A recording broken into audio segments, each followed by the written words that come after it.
It's been going on at Rooster 101 and the great country music as we get a little closer. And, of course, on the day or two before Christmas, we're going to go wall to wall. Great Christmas music with some of the classics, some of the great new country music, and these country artists that have come out with new Christmas albums. And, of course, Christmas tunes from right here in Cayman from the local artists, which you can't wait.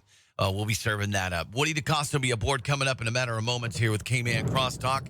Good morning. Today's going to be nice, 84. Nice little breeze for later on today. It's Tuesday morning and an awesome Cayman Crosstalk show lined up for you later on. With a news update from Cayman 27.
And, of course, Woody DeCosta from Cayman Crosstalk is going to have a packed show coming up later on today. Let's get to a news update, and then we're going to play a little clip from yesterday's exciting show.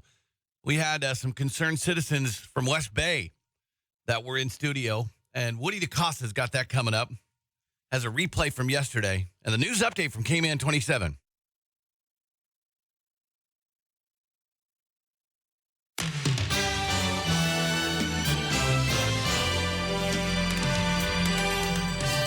A Boddentown man appears in court on charges of attempted murder. What's up, everybody? I'm Doug Dodds. Here's today's top stories for the Cayman 27 newsroom. A Boddentown man appears on charges of attempted murder and cruelty to a child. Yesterday, 26-year-old Travis Webb appeared in summary court. He's accused of burying a 3-year-old child alive last week at a Boddentown residence. Mr. Webb was remanded into custody. His case has been transferred to Grand Court. He's expected back in court on December 14th. In other news today, one man remains in stable condition at hospital jail after an early morning shooting yesterday in West Bay. Police say the incident happened shortly after 12 a.m. in the vicinity of Birch Tree Hill Road. The RCIPS is urging those who may have witnessed the incident to come forward with any information they might have on this incident. And finally today, police and the local biking community joined together over the weekend to host Ride Out Cayman 2018. It's an event that saw bikers take to the streets of Cayman to showcase their skills. Last year, if you remember, the event ended with arrest. This year, there was only one arrest. By all accounts, the event was a big success. For more news on these stories and others, click on Cayman27.ky or watch the news tonight at 6. For Hurley's Media, I'm Doug Dodds. Have a great day. And Woody's going to be aboard coming up in a matter of moments here with Cayman Crosstalk. We'll give you the news and newsmakers. Yesterday was an exciting show, and a clip from yesterday's show. If you're just tuning in right now, I have concerned citizen from West Bay, Mr. Mervyn Smith, with me. He's talking about his objection and his concern regarding a coastal works application for the Barkers area. It's primarily one of the first, and not, if not the first, because there has not really been any development past the Barkers, the head of Barkers, as we all call it, the whole entire top of the Cayman Islands, past Villas Pappagallo. There's really nothing there. It has been virgin territory for ever and a day. And he's talking about that application, talking about the concerns and what the application, the broad outline has really been. And we got callers on the line. If you want to participate, it's 233-1019, 233-1019, and it's sponsored by our wonderful friends at Superior Auto. Remember, Superior Auto keeps your car in tune. Hello. Good morning, caller. Morning, Woody. Good morning, Mervyn. It's Johan Moxham. How's it going? Good morning, Mr. Moxham. Morning, Johan. Well, I know them boys, but I'm more than they can chew if you got the lion Mervyn in the studio asking questions. Government obviously didn't think this one through. But be that as it may, I just got a couple of questions. I haven't been following this issue per se, so perhaps at some point Mr. Mervyn or Lion or Mr. Woody could give us an overview as to what the process is. Is this matter before the CPA, and then the CPA makes a recommendation, or is this matter before Cabinet, and then Cabinet take on board the suggestion of the CPA and the Department of Environment, so on and so forth? I'm not sure where it is, but I just figured the public, and I know I would like to hear what the process is. So just jumping into the questions now. Barkers, pristine national resource, national park, the whole 9 yards. Apparently it's been zoned as a marine park and replenishment zone, the whole 9 yards. However, the question that I have is, since we got 19 constituents now, how many representatives are responsible for that area? Is it Mr. Bush, Bernie Bush, and Ms. Tara Rivers, who represents, I think it's West Bay South? Are those the two legislators that are responsible for that sort of area? That's a yes or no question. And if so, have they both canvassed the wishes or the thoughts of their constituents? Because I think that's an important sort of issue. If you're going to have a sort of debate on the merits of the application or the concerns about it, right? I think canvassing the views of the people is very important. We're seeing why the government have got themselves into some significant hot water with the general public on the proposed cruise port. They figured they could just ram it down everybody's throats and everybody would be fine, misrepresenting the facts and painting a pretty picture without providing real, credible, objective information. Every time they did and spoke about it, it was skewed to suit the narrative of what they were trying to achieve. So it's important that the views of the constituents are canvassed. Like I said, with the Lion and Mervyn being involved, you know you're going to get the views of those two, and they're going to galvanize and drive other people forward as well. So that's the first question. The second question would be, for what it's worth, I think matters like this, the government ultimately have to be held accountable. If I try to build a shed on any land, or if I try to amend anything that I'm a part of, you'll have planning, you'll have the CPA, you got to get permissions out the wazoo from everybody associated with the process. So obviously the government will decide whether the proposed plan is a go or no go, so on and so forth. But I say all of that to say this: if I buy my land and if Caymanians and everybody buys their property, yes, of course, we all are law-abiding citizens. Yes, we all want to comply with the relevant laws, regulations, and so on and so forth. But in a free market economy, what I don't get is the inconsistency of planning, the inconsistency of government, whereby Johan, Woody, Mervyn got to comply with the law, but certain other people don't comply with the law. So that's largely a question and a point of reference directly to the elected and the administrative arms of government as to why is it rules are implemented for some and not implemented for others. You know what I mean? That would be the point that I'm making there.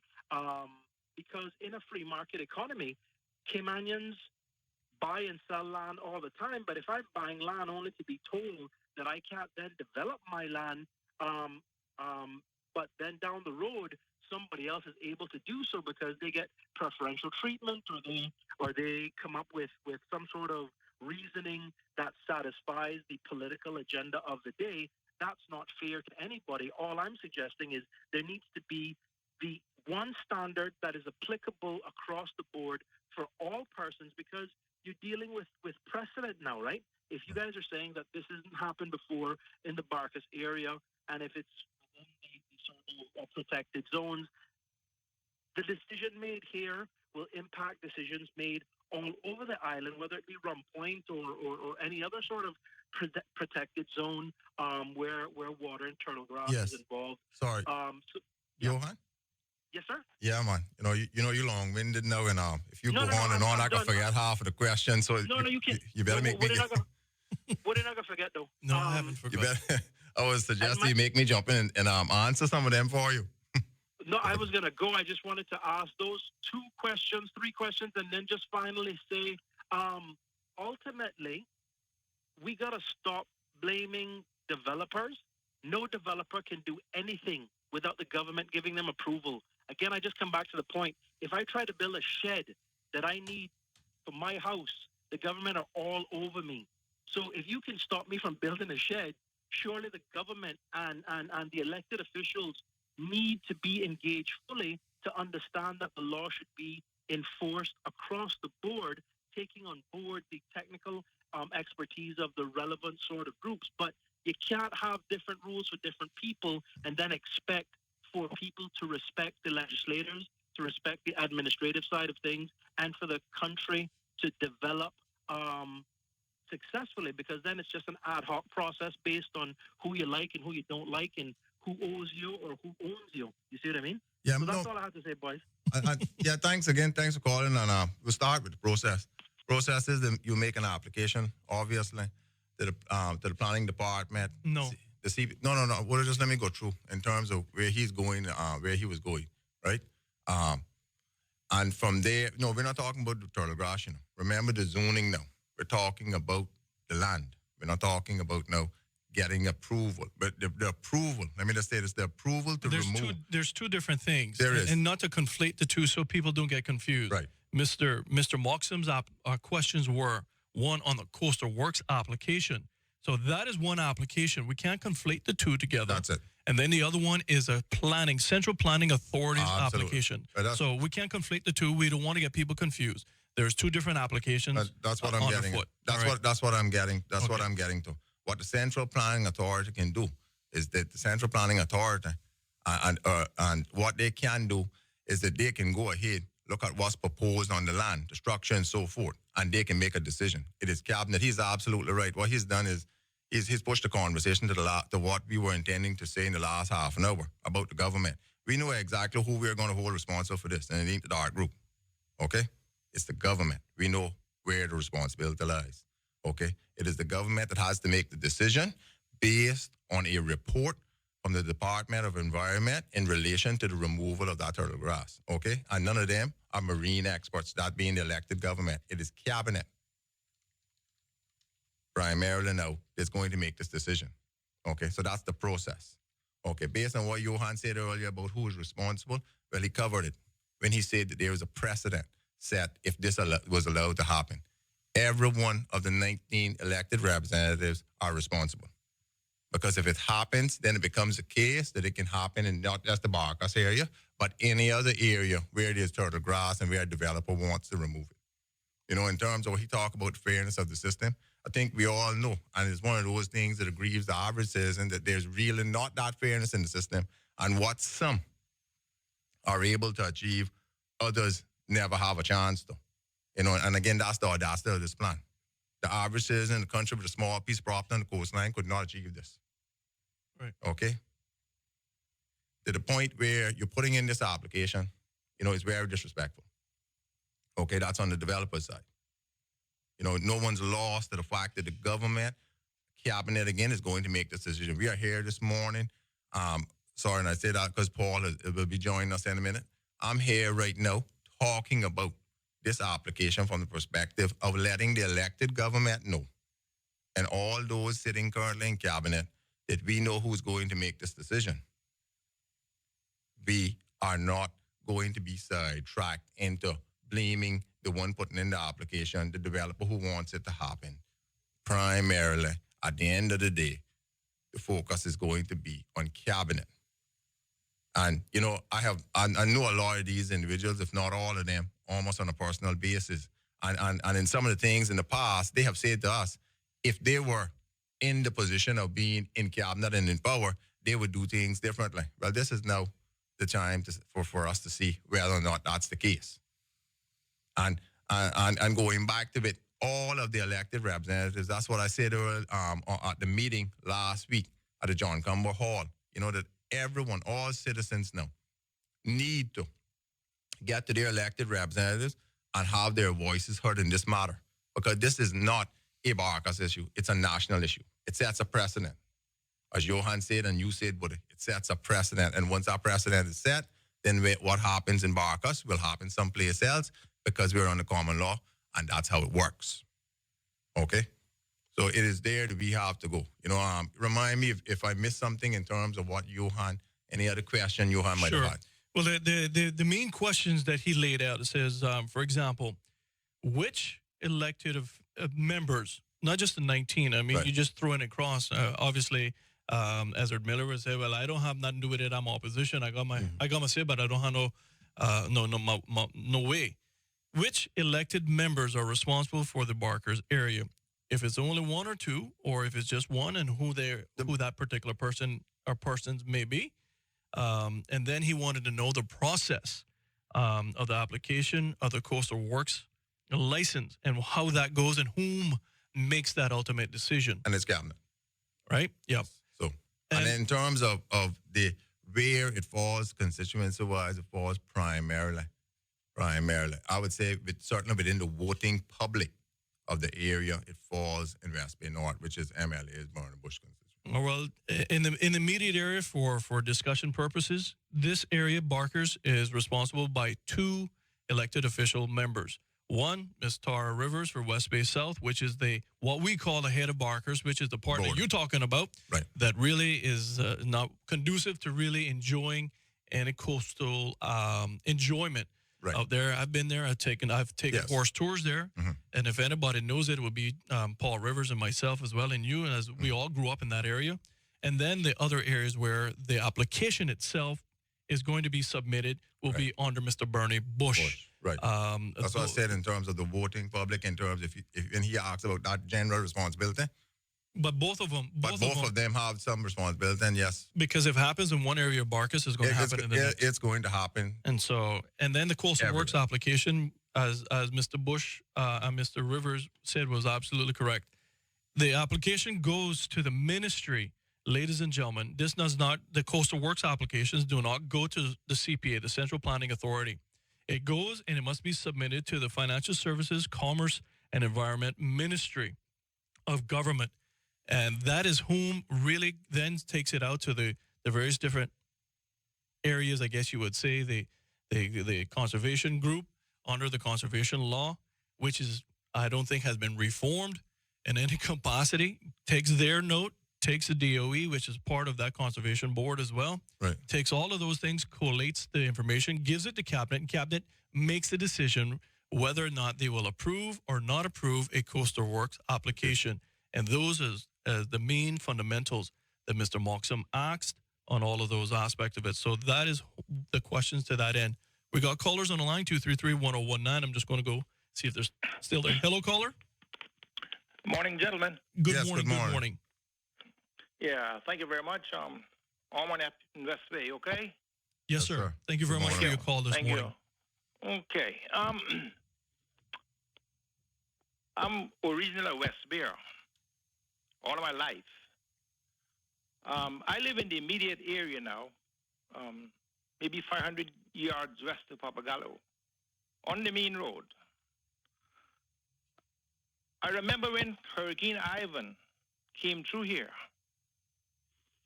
What really saved this, shall I say, entire area, going through even down to Mount Pleasant, Morgan's Harbor. At that time, we had a sort of a buffer, which was sand, okay?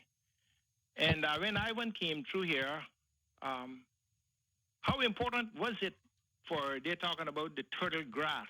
The turtle grass, we have a shallow area there. So that indeed broke a lot of the seas that was coming in. Gentlemen, what we have here is a very, very, very serious situation on our hands. We don't need any one representative, whether it's born. We need the 4 representatives of West Bay, especially because they all live in West Bay at one time or another. They always go up there as well. This is a situation that should not be swept under so easily by any politician who lives off of arrogance, ignorance, and greed. We do not need anything in that area touched. It's just like they talk, the big talk. You know what you hear them talking about. If the dock is not going through, how many thousand Caymanians is going to be able to work? Yes, sir. 3 days already for the season.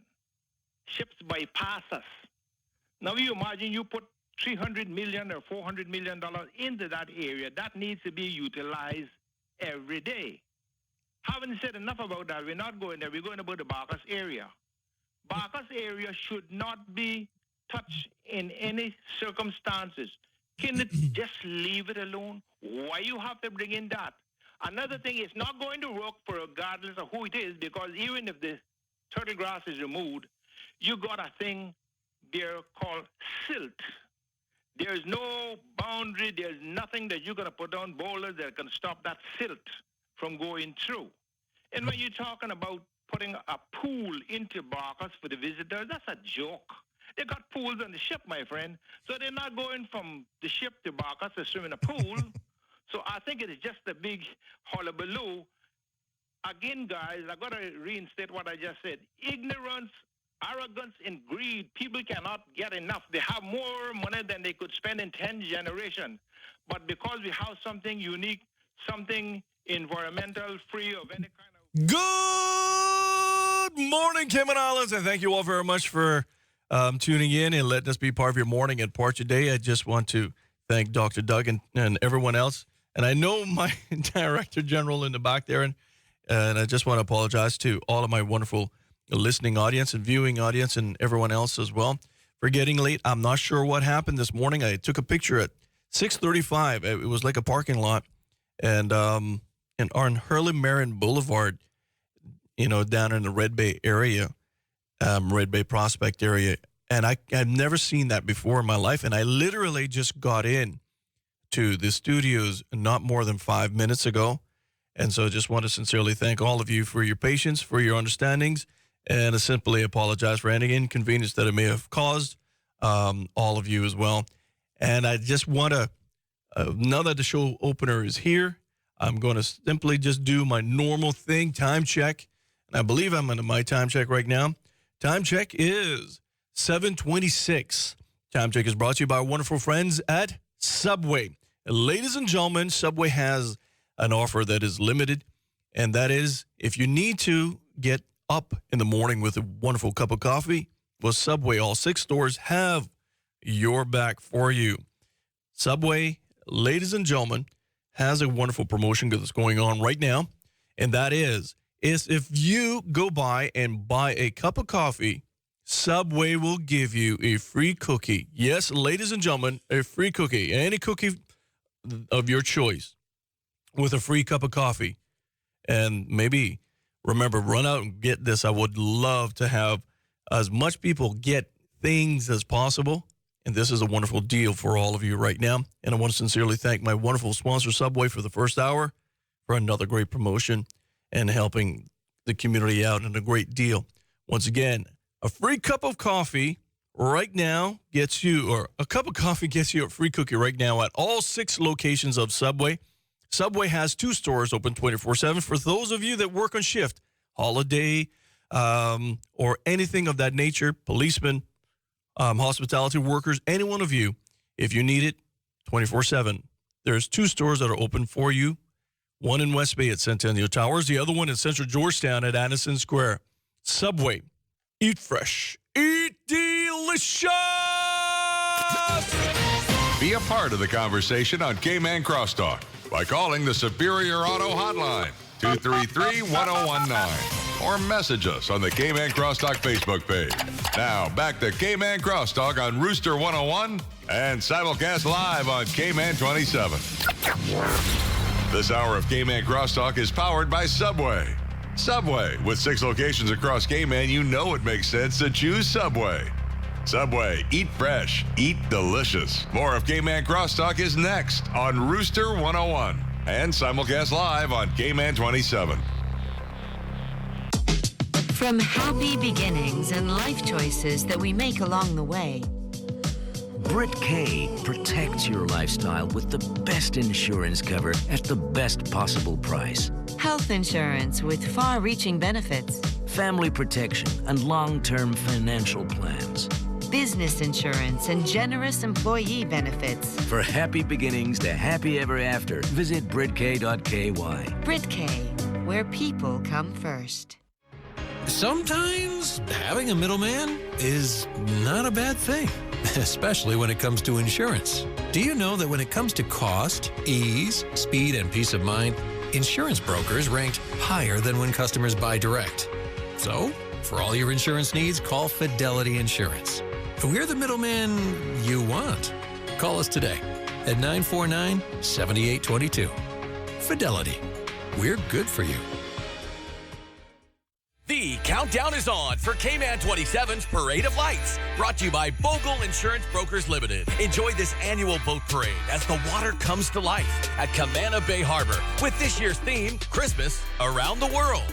Don't miss K-Man's largest family gathering as we kick off the 2018 holiday season. Saturday, December 1st, starting at 6 p.m. at Camana Bay. Brought to you by Camana Bay.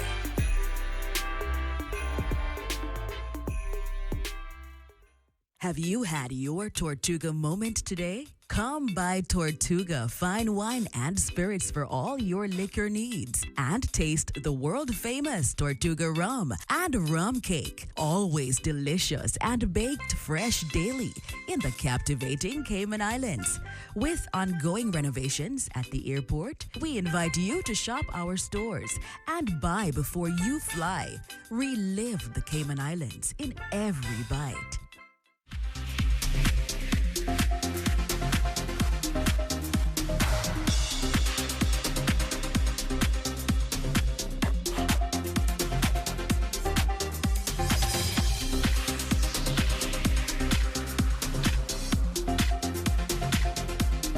Much for tuning in, letting us be part of your morning, part of your day. And I got to let you all know, once again, I just want to say an apology to some of you this morning for getting late. Normally I don't get late, and my director general is breathing down my neck about getting late and so forth. In 3.5 years of being here, this is my first time really being late in this way, and for traffic. The other reason why I had to respond to the deputy premier. But this morning, I don't know what happened to the traffic, but nevertheless, I hope everybody's well. And coming up, I'm going to have Dr. Frank McFeel in the studios with me, and we're going to have a great discussion from a social economic mindset from a sociologist's perspective, and in addition, a unique perspective that a sociologist that has been an elected member as well, member of cabinet, high-level decision-making, all of those things all couple, and I think he'll offer a great perspective for all of us as well. What is K-Man? Where is K-Man this morning? A little housekeeping. It's normally Tuesdays is Opposition Tuesday, and we didn't really get any confirmation at all from opposition. Unfortunately, hopefully they will send stuff through in the end, and we'll see where we are for the outline. But nevertheless, just want to let all of you know that. But I got to do something before it is too late. I got some giveaways that I would like to give away right now before we get into the deep discussion with the good doctor. Ladies and gentlemen, one of the biggest things in the calendar of events in the Cayman Islands is coming up this weekend. On the 1st of December, Saturday, is the Cayman 27 Parade of Lights down at Camana Bay. Ladies and gentlemen, I have a wonderful giveaway because of a result of that. Walk and Roll has been chosen to be this, I guess you would call it a sponsor for food for VIP Island. And because of that, as part of the whole entire promotion and so forth, they're going to be giving away a gift certificate each day right up until Friday through the show to a lucky caller. And I would love that to be all of you right now. Remember, the number in the studios is 233-1019. That is 233-1019. I want to make a winner this morning. I want to give a $25 gift certificate away to a lucky caller this morning. 233-1019. And that's sponsored by our wonderful friends at Superior Auto. And I can't say enough about that wonderful business. If you're looking for a great place to take your car, need work on your boat, whatever machinery you have, you can find it out and you can probably get help at Superior Auto.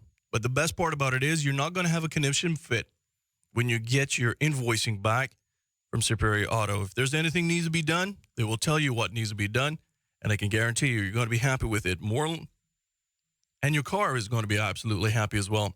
And so we're saying to all of you, we would love for you to join us for the Cayman 27 Parade of Lights. It's going to be a spectacular event. You can enjoy food, drink, live music, and probably one of the best fireworks displays that you will probably find on the island this year. And really, to get into the Christmas spirit, Walk and Roll, as I said, that's located on West Bay Road in Regency Court, is going to be offering up a gift certificate to a lucky caller. 233-1019, 233-1019. We had several this week. Yesterday was Miss Berry. She was a lovely winner, and hopefully can make another one this morning as well. Remember, here's a few little details. I like softball questions here. Walk and Roll is an Asian, serves Asian cuisine, Pan-Asian. If you love any kind of Oriental food, well, they have it for you. Filipino, Thai, Chinese, anything that you really, really would love to eat. You can really travel the world culinary-wise by simply going down to Walk and Roll. Walk and Roll is located in Regency Court on West Bay Road. They're open 7 days a week, and they're open from 11 a.m. to 11 p.m. So those are some of the questions, ladies and gentlemen. But I want to remember and remind all of you that we are inviting you down to Camana Bay on the 1st of December for the Parade of Lights. And the Parade of Lights is going to offer $1,000 to the lucky winner of the beautiful boat that is going to be lit. This year's theme is going to be Christmas from around the world. It's kind of fantastic to see what people may choose and interpret what that means to them. And they'll also get 2 general admission tickets to Kaboo. Space is still available if you would like to enter your boat for it. It's absolutely free. You can simply call 333-6560. That is 333-6560. Or simply email c27paradeoflights@gmail.com. And we would love to invite all of you there as well. Phone lines are going to be open right now. I would love to give a gift certificate away, ladies and gentlemen, before the segment ends for $25 to Walk and Roll. You can use it anytime you want to have breakfast or brunch at 11 a.m. or a late dinner at 11 p.m. Simply give me a call, 233-1019, 233-1019. And just got some softball questions for you. Your name could be on that gift certificate right now. And those online as well, you can simply call us. And we're going to be posting probably this week as well a gift certificate for you all to really share and be part of this whole entire promotion. That's online as well. 233-1019, 233-1019. I would love to give away a gift certificate to Walk and Roll. And just remember some of the details that we have there, ladies and gentlemen. Some of the details are Walk and Roll, located on Westbury Road in Regency Court. Yes, and it serves Pan-Asian cuisine, Asian cuisine. And if you're interested in that as well, what we'd like you to do is remember that they're open 7 days a week. Yes, 7 days a week, from 11 a.m. until 11 p.m. Those are some of the details that you have to remember. But remember, too, when I ask you who made you a winner, you got to say, K-Man Crosstalk on Rooster 101.9 FM. And there's a little caveat. Everybody has to do a little Rooster Crow. 233-1019 if you would like to have a gift certificate worth $25 to a wonderful little restaurant located on Westbury Road. They're going to be the VIP food sponsor for VIP Island on the 1st of December, which is going to be celebrating K-Man 27 Parade of Lights. It's going to be a spectacular event. We're inviting everyone down to Camana Bay. It's going to be beautiful. The lights are getting up. The trees are looking beautiful. Camana Bay looks like Christmas, and it feels like Christmas now. And we're going to kick off the season well with one of the biggest promotions that we have. 233-1019, 233-1019. It is easy peasy. I would love to give a gift certificate away. 233-1019. I'm just going to go with line number 1. Good morning, caller. How are you this morning? Hello, caller. Hello. Hi, good morning. How are you? Well, thank you. Great. Are you calling to see if you can be the lucky winner of a gift certificate worth $25? Yes, I am, because All my right. daughter is a lover of Walk and Roll. Oh, really? Excellent. Wonderful. Tell me what you love since you've been there, because I must say, the last couple of winners have never been to Walk and Roll, which was a good thing. But tell people why you all love Walk and Roll. Hello? She just loves the different cuisines, the taste. She can get, what she wants. It has a different flavor. Wow. How old is she? And she's 13. Really? We have And- to drive all the way to West Bay Road to get it. Jeez. And for a 13-year-old, they're quite picky. They're quite picky to eat. And that's fantastic. Well, I would love to give this to you and her to have a great meal. All right, caller. Tell me a little bit about Walk and Roll. Where are they located? Obviously, you drive down to Westbury Road to get it. Where do you live, by the way? Newland. Oh, my goodness gracious. So wow, she is a fan. All right, caller. Where are they located? Honestly, I don't remember the name of the plaza, but I know that it's right by the roundabout. Right. Well, Rollinson's Law Firm, I think, is there. okay. All right. And it's right. I remember the name. I can never remember the name. Okay. Well, you know where it is. It's right by the little roundabout, right? We call it the Pimple, the Galleria Pimple. I call it the Galleria Pimple. Okay. All we can right. go with that. We'll go with that one. It's actually in Regency Court. All right. Regency Court. Okay. I'm going to give you that little blight right now, but here's a couple of more questions for you. How many days of the week are they open? 7 days a week, 11 to 11 p.m. Wow. All right. You got those answers. Wonderful. Wonderful. All right. Here's the last answer. Who made you a winner this morning? Oh, it's Rooster 101. All right. I'll take it. All right. But you know what you got to do. There's a caveat. Yes. There's a caveat. You have, if you want something on Rooster, you have to do a Rooster Crow this morning. Oh, come on.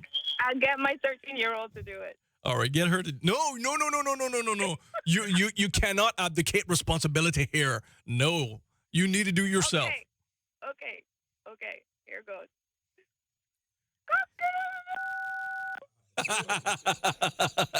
Excellent. All right, caller, you made my morning. Thank you. It was turning out to be a horrible one, but thank you very much. Hold on, and I'm going to get some details from you. Okay? Congratulations to you. All right, ladies and gentlemen, I want to sincerely thank all of you that tried in. All the lines were lit, and thank that caller for it. I got to go take a little news break right now, but when we come back, we're going to have Dr. Frank McFeel in the studios. And remember that number, 233-1019, 233-1019. This hour of K-Man Crosstalk is powered by Subway. Subway. With 6 locations across K-Man, you know it makes sense to choose Subway.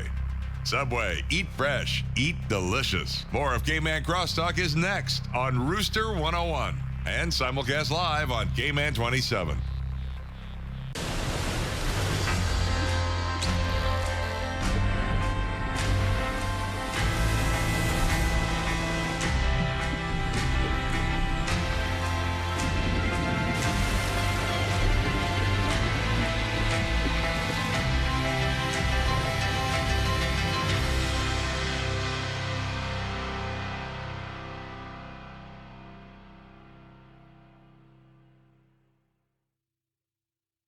The countdown is on for K-Man 27's Parade of Lights, brought to you by Bogle Insurance Brokers Limited. Enjoy this annual boat parade as the water comes to life at Camana Bay Harbor with this year's theme, Christmas Around the World. Don't miss K-Man's largest family gathering as we kick off the 2018 holiday season. Saturday, December 1st, starting at 6 p.m. at Camana Bay. Fireworks brought to you by Brit-K.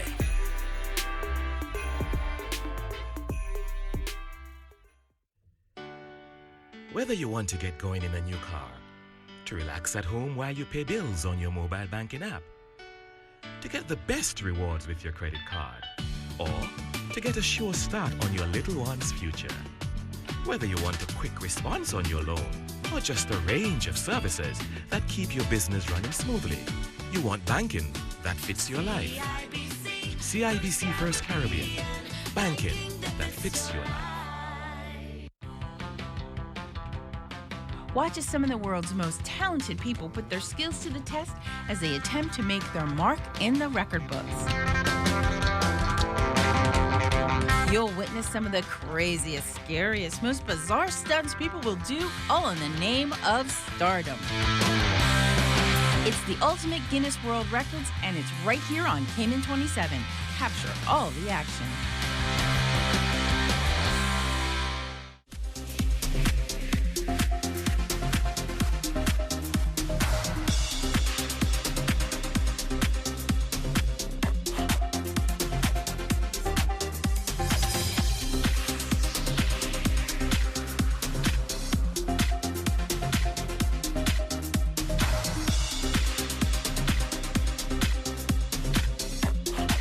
Appears in court on charges of attempted murder. What's up, everybody? I'm Doug Dodds. Here's today's top stories for the K-Man 27 newsroom. A Boddentown man appears on charges of attempted murder and cruelty to a child. Yesterday, 26-year-old Travis Webb appeared in summary court. He's accused of burying a 3-year-old child alive last week at a Boddentown residence. Mr. Webb was remanded into custody. His case has been transferred to Grand Court. He's expected back in court on December 14th. In other news today, one man remains in stable condition at hospital after an early morning shooting yesterday in West Bay. Police say the incident happened shortly after 12 a.m. in the vicinity of Birch Tree Hill Road. The RCIPS is urging those who may have witnessed the incident to come forward with any information they might have on this incident. And finally today, police and the local biking community joined together over the weekend to host Ride Out K-Man 2018. It's an event that saw bikers take to the streets of K-Man to showcase their skills. Last year, if you remember, the event ended with arrest. This year, there was only one arrest. By all accounts, the event was a big success. For more news on these stories and others, click on KMan27.KY or watch the news tonight at 6. For Hurley's Media, I'm Doug Dodds. Have a great day. Be a part of the conversation on K-Man Crosstalk by calling the Superior Auto Hotline, 233-1019, or message us on the K-Man Crosstalk Facebook page. Now, back to K-Man Crosstalk on Rooster 101 and simulcast live on K-Man 27. All right, ladies and gentlemen, happy Tuesday morning to all of you, and thank you very much. That caller, I just want to say congratulations to her. Miss James, congratulations. And to your daughter, I know your car hopefully is a little happier this morning. And she was just relaying to me coming down from the east as well that traffic is still a bear this morning. I have no clue what went on. I called the Royal Caminolis Police Service, and they said there was no accidents reported, nor were there any kind of police operations, any kind of crazy police operations that they did a few months back that held it all up. I simply don't know what it is. Normally, when I leave at 6:15 in the morning, I get here with at least 15 minutes to spare.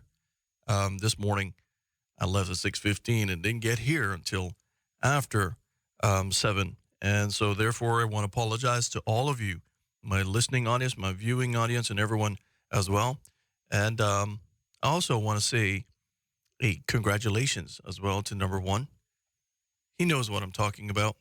One of the best decisions you'll ever make in your life. Congratulations, number one in Kimmerback, Mr. Dolan Hunter. And all right, ladies and gentlemen, before we end, I just want to introduce Dr. Frank McPhail to all of you. Probably needs no introduction at all. After all, he's been elected. He's a playwright. He is a philosopher. He's very active on social media. So I don't think I really need to give him a massive introduction, but I still will anyhow. And I just want to welcome him back to the studios. And thank you very much, Dr. Frank, for taking my invitation up to come this morning and kind of talk a little bit more deeper, I guess you would say, of what is really happening here instead of just kind of on this veneer that we're always talking about. So welcome back to the studios, Dr. Frank McPhail. Thank you, Woody, and thanks for having me here. And Woody, I always have felt that that most people are treated like slaves, like robots, like things, and they are not really sort of encouraged, nor were they socialized to be able to see the essence of their own being, of their own existence. And that might be formulated to be a bit difficult, but a Christian should understand that. A Christian understands that they are more than flesh. And when we talk about being members of a Christian society, we need to reflect upon what Christianity means. What was the real essence of Christianity when it was begun, when people began to practice worshiping? And let's go back, and we can even go further back to periods before Christianity, because people believe that man has just started to worship God. That is not correct. Man has always been worshiping God.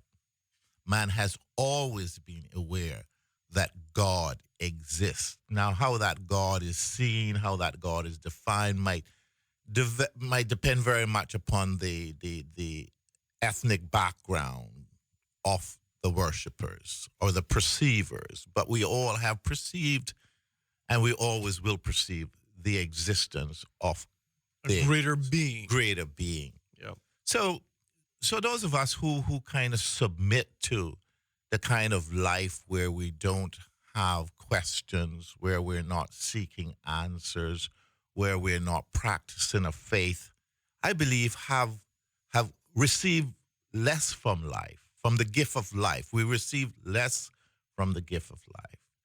And I think it is our obligation to ourselves and to our God that we receive from life the maximum that we can receive from life, which is the revelation that we are a part of that eternal life. So from day one, I was interested in philosophy. And philosophy is sociology. Mm-hmm. And philosophy is theology. And we find that all of these disciplines of wisdom and thought are all interconnected, interrelated, and therefore my approach to looking at any challenge has been interdisciplinary over the years. Normally that made people kind of upset because they didn't know where I was coming from, because they didn't have the same discipline and the same theoretical frameworks within which to understand, and that makes people very frustrated, especially when the educational systems for a very long time has been geared towards not producing leaders, but producing servants. The servants being named as the mediocrity, those persons that are just being trained to be able to carry out the decisions of persons that are made the decisions for them and for the society. So when we start to build a society based upon a bureaucracy of civil servants, which were not the first element of social construction, what we find is that things go wrong because the bureaucracy has to have a source of motivation. And if we look back into earlier societies, what we'll see is normally we had a state, and then we had the people who then were the functionaries within that state or around that state, like the priests and the soldiers and the different types of things. So society really evolved as a pretty complex structure to actually make one unit, to make one thing. And we have our different roles in terms of the different classes or the different groups or whatever within the society that constructs it and gives it its multi-dimensions. So to say that we're going to understand society by just understanding one dimension of the society is wrong, but we must have a head of everything. And the head must have the ability to perceive or be influenced or be perceived by the other things. So when you have a society where you don't have that head, where you don't have that leadership, but you have some of the other elements, you don't have a full constructed society. And as a result of that, there's a lack of consciousness and there's a lack of blood flow, more or less. So the consciousness in society is like the blood in the body. It has to flow, and it has to have these channels through which it flows. And if it doesn't have these channels through which it flows, it becomes clogged up. And it begins to contract, and it begins to suffer breakdown, and it begins to suffer convulsions, and it gets sick. And that's part of the problem with our society. It is no longer connected. There is no longer the flow. There is no longer the flow of that conscious energy, and that is because we don't have leadership. And I'm saying this because it's important for us to realize that electing people and putting them in the so-called house does not create leadership.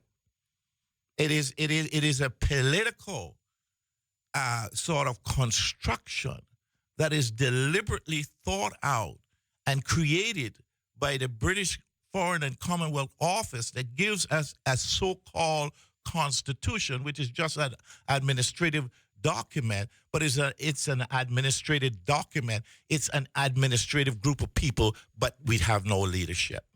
Because the real leadership is in the United Kingdom, and that is an invisible leadership.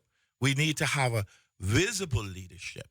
So part of the whole problem that we have, even in this disconnect that we have with the Queen, the disconnect that we have with the monarchy, the fact that the British Parliament is in between us and the monarchy. And you see how we identify. We'll idealize anything besides the monarchy. We'll idealize anything besides the British Parliament. Our reference is more towards America than it is towards the British government and the British Parliament. So we are really a confused society. We are a confused society because we do not know where the source of the energy which enlightens us, which leads us, which motivates us, which governs us comes from. All right, good doctor. Thank you very much for that opening introduction. And as you guys can see, we're going to have a conversation which we would like you to participate as well. Who are we? What are we? What are we developing for? And as you heard in the news, we got a lot of serious problems in the Kimanalas. And I guess, in a nutshell, good doctor, having the great privilege of sitting here, and I just call it a privilege, because every Friday I can get the pink slip, and I never know whether or not I will. But having said that, and sitting and listening to a lot of good doctors, medical doctors, they all say one thing, They said that if you're there, there's always a cancer cell within inside your system and your bodies. But usually it's environmental impacts that creates those free radicals inside of you that activate them. And so I guess what you're saying as well is that out of this body, not just body politic, but body command, because we are not this cohesive unit, we got stressors, we have some free radicals that have become cancerous. And as a result, causing some issues, socioeconomic issues within the whole entire body, Cayman Islands. And so we're going to be discussing that a little bit more. And ladies and gentlemen, what are your thoughts as well?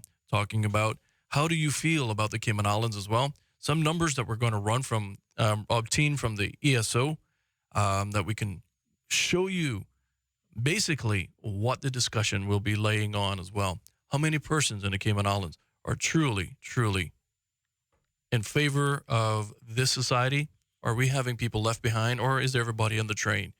We'll have those kind of discussions. Remember, the number in studios is 233-1019. And that's sponsored by my wonderful friends at Superior Auto. I just want to sincerely thank them for their wonderful sponsorship and being just wonderful people in society.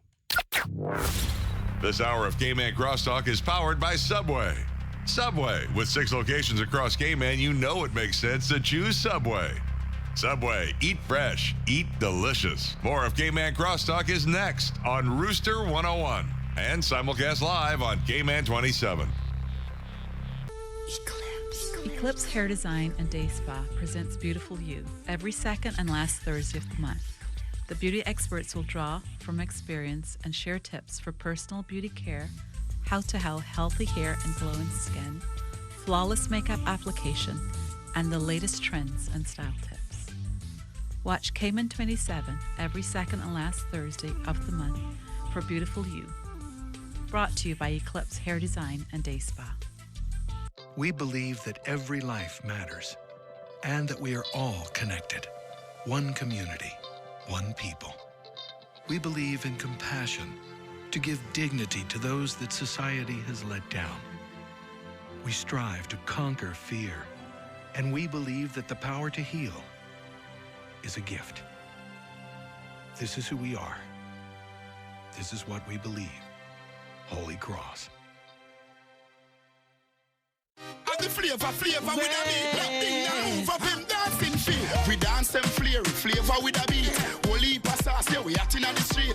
Young middle age or old, move your feet. When bass if we dance, everybody have to do it. Grace, feel the vibe, can't you feel it? Grace, delicious, so nutritious. Yes, quality when you taste it. Want affordable, look for the real. Flavor we are fair because the spice is clearing. Flavor with a beat, no other brand than near we. One taste and you know Grace is real.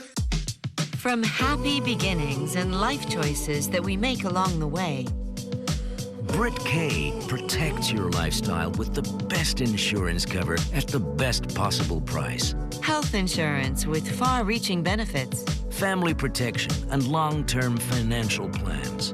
business insurance and generous employee benefits. For happy beginnings to happy ever after, visit BritK.ky. Brit K, where people come first.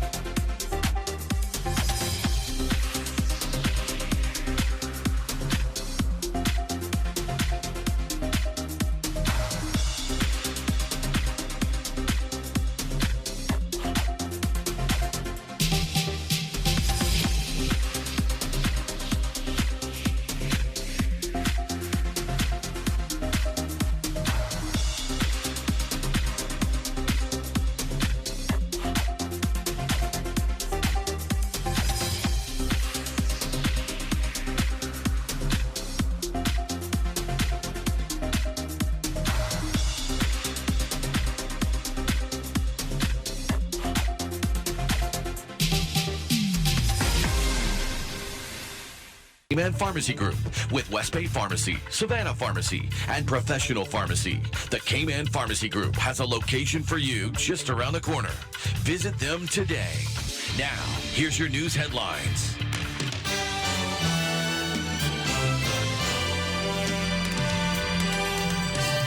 A Boddentown man appears in court on charges of attempted murder. What's up, everybody? I'm Doug Dodds. Here's today's top stories for the K-Man 27 newsroom. A Boddentown man appears on charges of attempted murder and cruelty to a child. Yesterday, 26-year-old Travis Webb appeared in summary court. He's accused of burying a 3-year-old child alive last week at a Boddentown residence. Mr. Webb was remanded into custody. His case has been transferred to Grand Court. He's expected back in court on December 14th. In other news today, one man remains in stable condition at hospital after an early morning shooting yesterday in West Bay. Police say the incident happened shortly after 12 a.m. in the vicinity of Birch Tree Hill Road. The RCIPS is urging those who may have witnessed the incident to come forward with any information they might have on this incident. And finally today, police and the local biking community joined together over the weekend to host Ride Out K-Man 2018. It's an event that saw bikers take to the streets of K-Man to showcase their skills. Last year, if you remember, the event ended with arrest. This year, there was only one arrest. By all accounts, the event was a big success. For more news on these stories and others, click on KMan27.ky or watch the news tonight at 6. For Hurley's Media, I'm Doug Dodds. Have a great day. Be a part of the conversation on K-Man Crosstalk by calling the Superior Auto Hotline, 233-1019, or message us on the K-Man Crosstalk Facebook page. Now, back to K-Man Crosstalk on Rooster 101 and simulcast live on K-Man 27. All right, ladies and gentlemen, and thank you all very much for tuning in. Let us be part of your morning and part of your day. And I just want to say welcome to all of you. And if you would like to participate in the conversations and so forth, number in the studios is 233-1019. 233-1019 is sponsored by our wonderful friends at Superior Auto. And that is the in-studio number. And remember, Superior Auto keeps your car in tune. Also, we have various of the mediums as well. We have the WhatsApp, which is 324-1019, 324-1019. Also got email, which is kmancrosstalk at hurleysmedia.com.ky. Hurley's Media, kmancrosstalk at hurleysmedia.ky. And also our Facebook page, which is K-Man Crosstalk. Got the live streaming video there. If you don't want the 5,000 people that follow us on a daily basis see what you're saying, simply private message me in the background, and I will share that, keeping your ID in strict confidence. All right, good doctor. You know, I got to ask you, we hear all the reports and so forth. To me, and the reason why I asked you, because we've been fielding a lot of calls and a lot of social media on this show. And like I said, with 5,000 people engaged, we get a fair amount of people writing in. And the sad part about it is that a lot of people are concerned about articulating, not because they can't articulate how they feel, but they're fearful that someone will recognize their voice and there will be some negative repercussions based on their articulations. But having said that, one thing that we've been feeling lately has been the dichotomy, I guess you would say, that government is saying we're doing really, really well financially, which to me, that is a misnomer. I don't see how you can have a surplus with a $2.2 billion growing deficit and a $300 million bullet bond that's about to be coming up. I'm a private sector person. I can't see and reconcile those two in my mind. You've been in government. Maybe you can reconcile that and pass that off. I can't do it. But having said that, then you have, on the other hand, where you are running in your constituency in Red Bay, we have a business that unfortunately has been robbed by gunpoint on numerous occasions. Right on my road. Yep, right on the top of your road. And the concern that I have is that now it's escalating from, to me, it's the most fearful thing, somebody pointing a firearm in one's face, but now to really hitting someone. And the concern that I have is that we see with these robberies, which is becoming more and more frequent, they're hitting people. In addition to that, we had just the other day, we have it on our news here. A young man that apparently is a witness for the Crown was shot, involving another shooting incident. And so it's not far-fetched for people to think, well, boy, life really doesn't matter any longer. We have these elements that, pardon the pun, but frankly, doctor, growing up in Cayman, if anything was to happen, it was rare and it was far in between of anything that were there. And so what happens is now is almost becoming desensitized of it all. Well, after 40-something years of actually dealing with these particular issues, and I was blessed to be able to have seen it in its beginning phase 40-something years ago, and to speak about it and to interact with it, and have been with it for 40-something years. So I am an evolution of, in terms of my thoughts and sociological perspective, of your growth in social problems and violence. But as I was saying, when you disrupt your society without even thinking about what you do, the impact it has upon the sociological system, it means that you become even incapable of interpreting your own illness.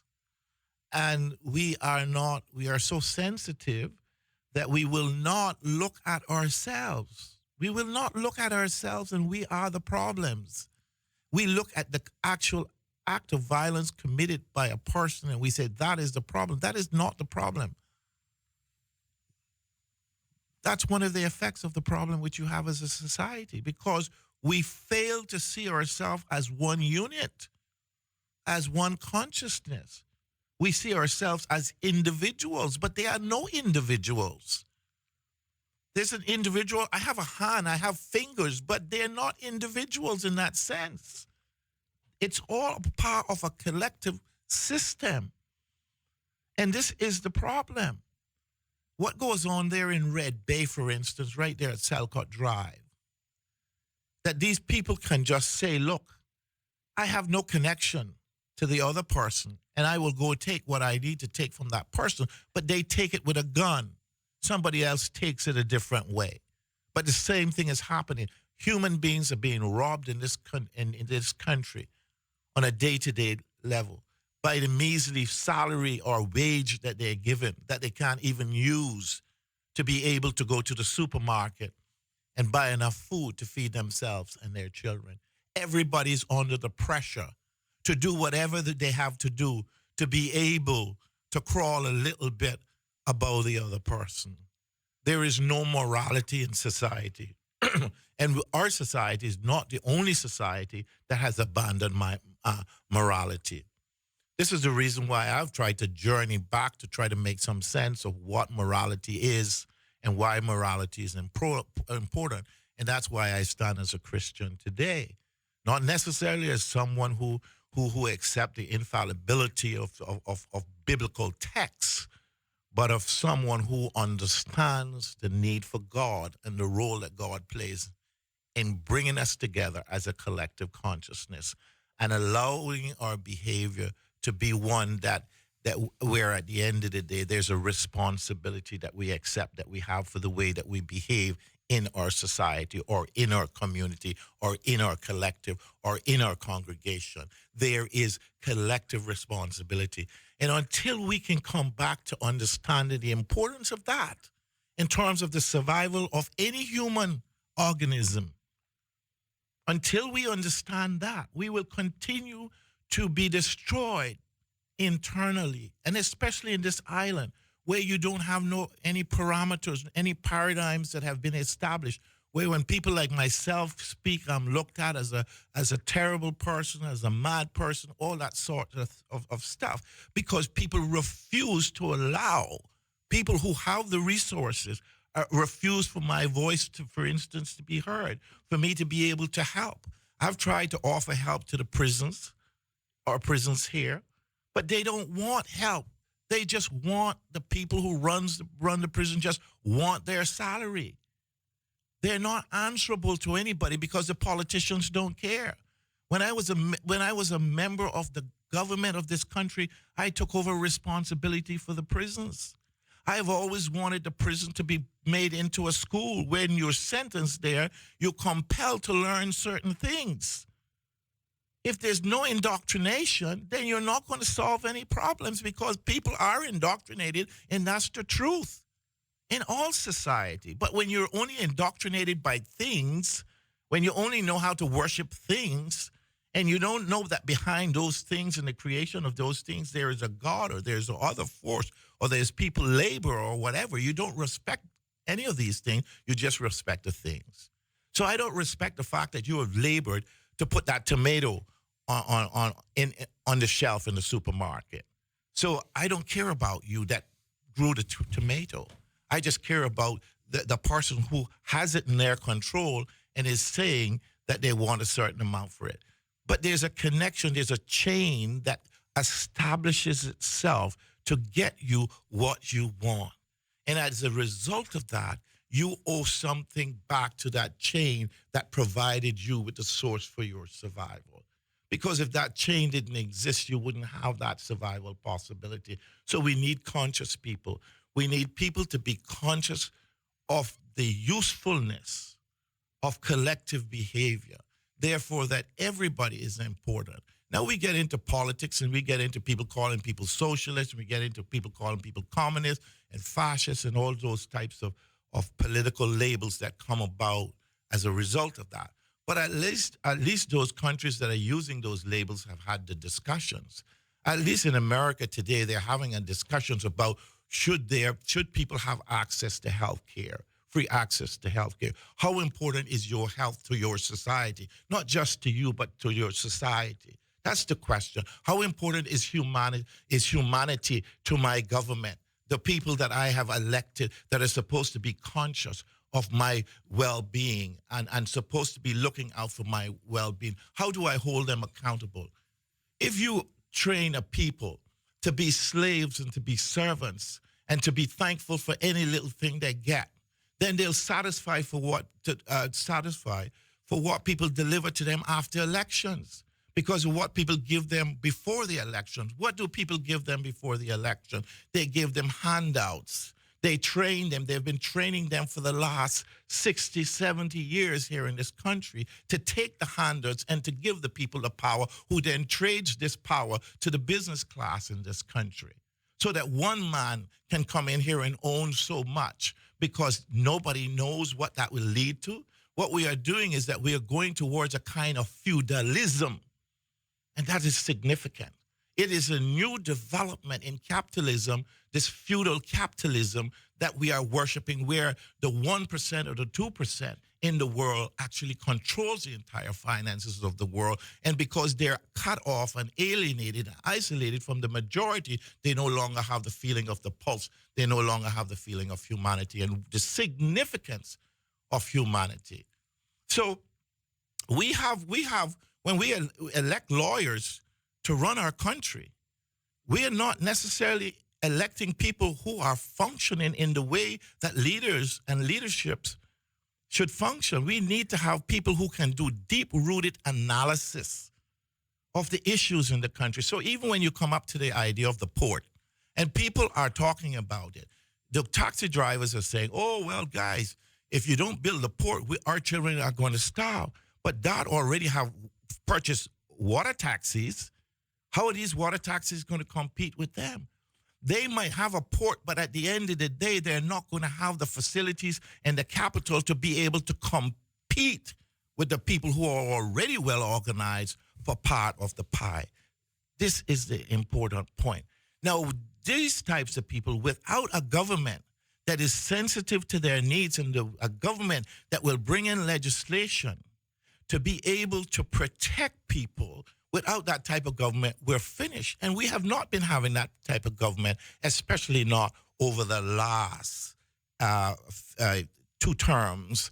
We do not have a type of government that is willing to perceive the problem and say, I'm not going to say I can just feed myself and I can just protect my family, but to hell with the rest of the people that I was elected and I swore that I would represent. This is part of the problem. The part of the problem is nobody wants to make the sacrifice.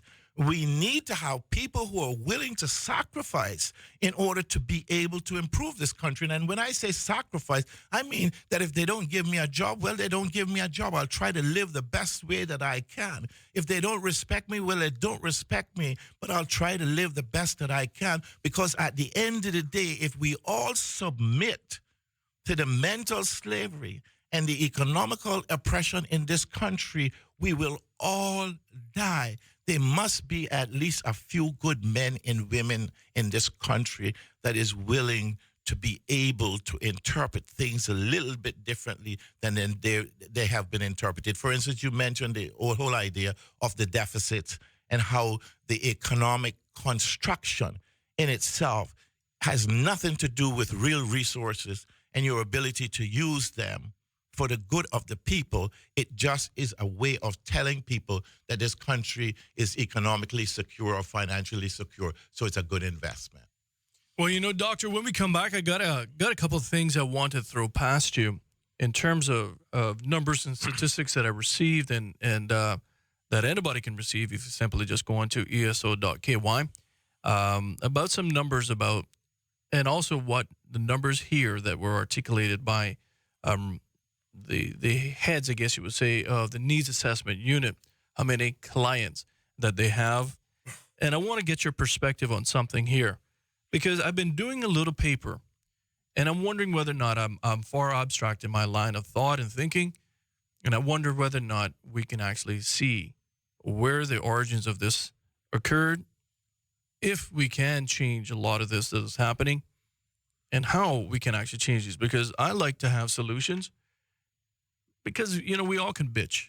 We all can complain. But until and when we actually get down to the nitty-gritty and say, well, you know what, willing to roll my sleeves up and get some work done, albeit, like my father said, and you just said, sometimes it's a little difficult decision, but you got to pull that Band-Aid off. Even though it's going to hurt, you still got to do it somewhere down the line.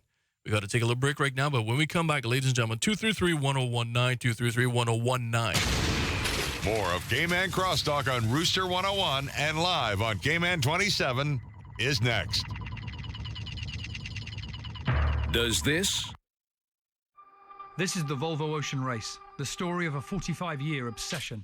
Sailing's iconic race around the world, the ultimate test of a team, and the place where elite sport meets human adventure. With up to 10 sailors packed into 65 feet of carbon fiber for weeks on end in a race that lasts almost 9 months, it's an adventure that borders on a psychological experiment.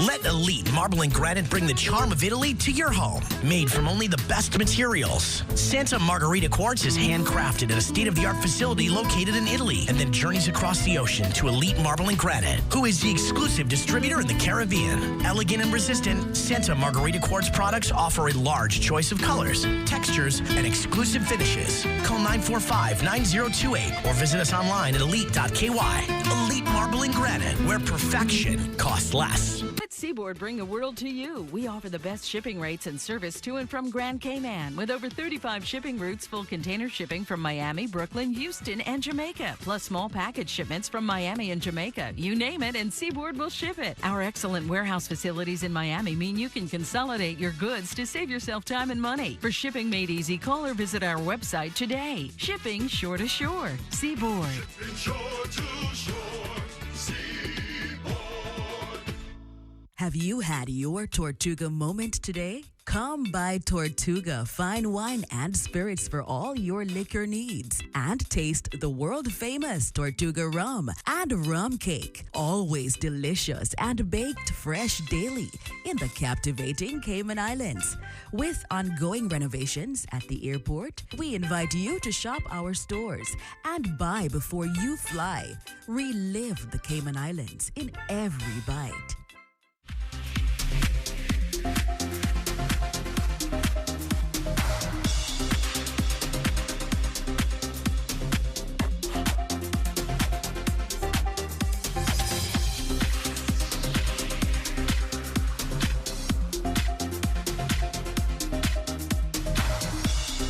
Let us be part of your morning and part of your day.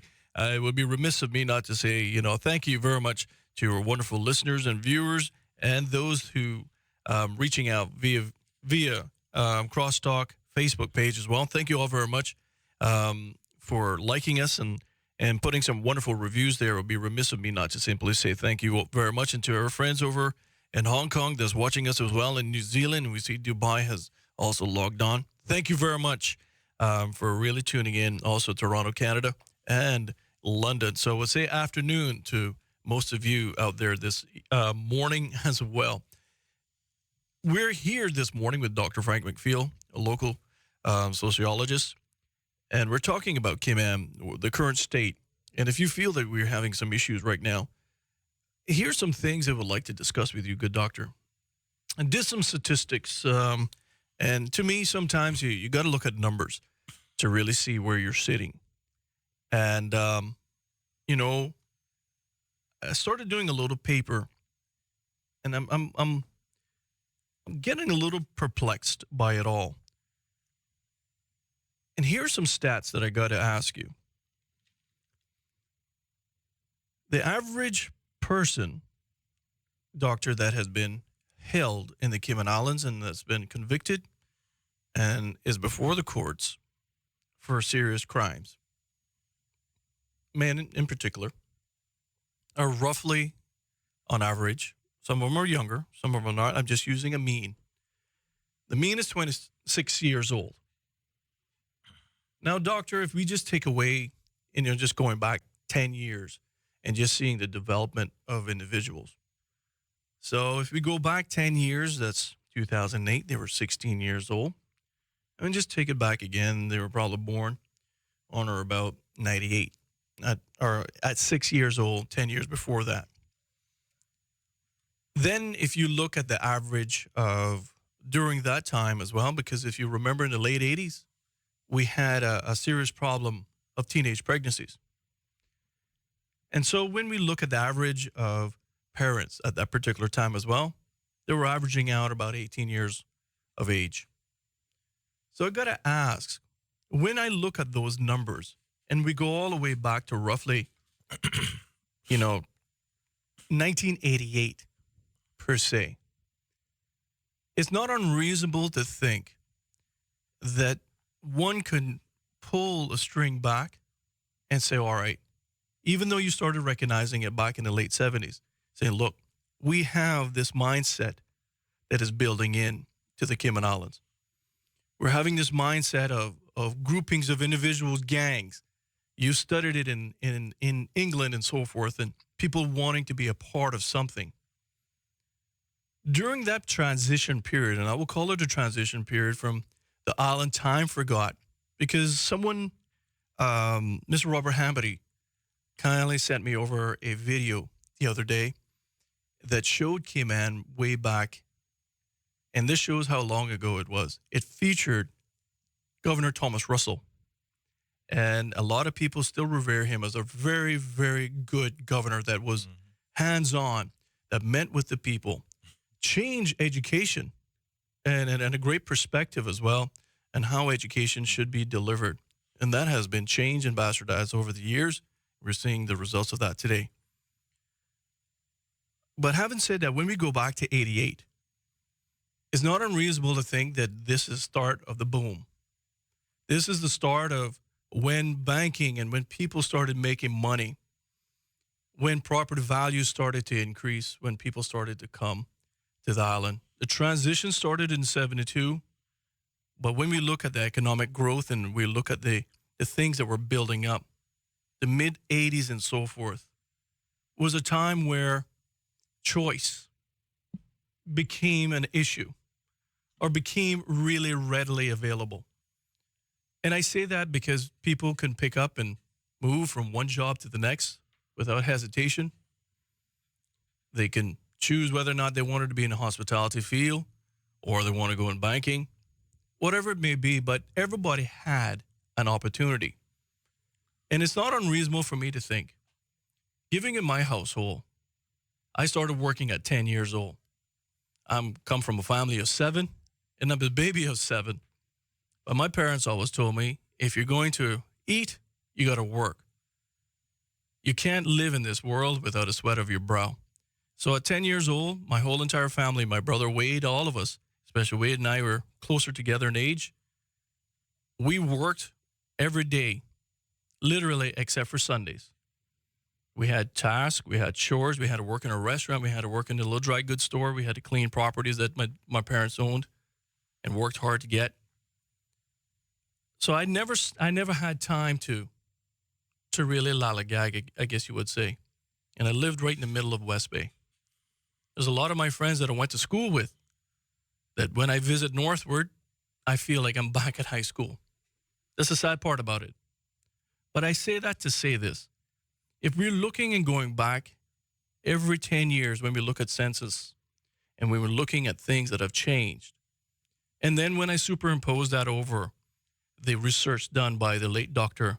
Pedley and his paper that was given to the government, now I cannot find it. It's been scrubbed from the internet by government. I have no clue why. Before you were able to Google it. Talking about population growth. That's correct. Population growth and trends. And he, way back in 2007, predicted what the population would be based on the growth trends and so forth, based on work permits, based on people coming in, based on all of those things, within a matter of a few hundred people. The man was a sheer genius. I don't think people appreciated him when he was here, just like most people. That's why I give praise where praise is due most times. But having said that, he had put in to one of his statements that the Caymanian people are the only peoples in this world that have seen a population grow in excess. If you were born between 58 and 1978, the only people that have seen a population growth of over 530%. No other peoples in the world have ever experienced that. So I got to ask you, good doctor, governments from 1988 onward, if you saw this problem happening, that this is now the culmination of it, because we didn't have this before. We didn't have people going around robbing at gunpoint. We didn't have anything on windows and doors. We didn't have to buzz you into a door. I remember Mr. If I'm soldier, Mr. Patterson, out and open, things right on the roadside, didn't have to worry about theft or anything of that nature. To me, that was the Cayman I remember. That's why I play The Trade Winds.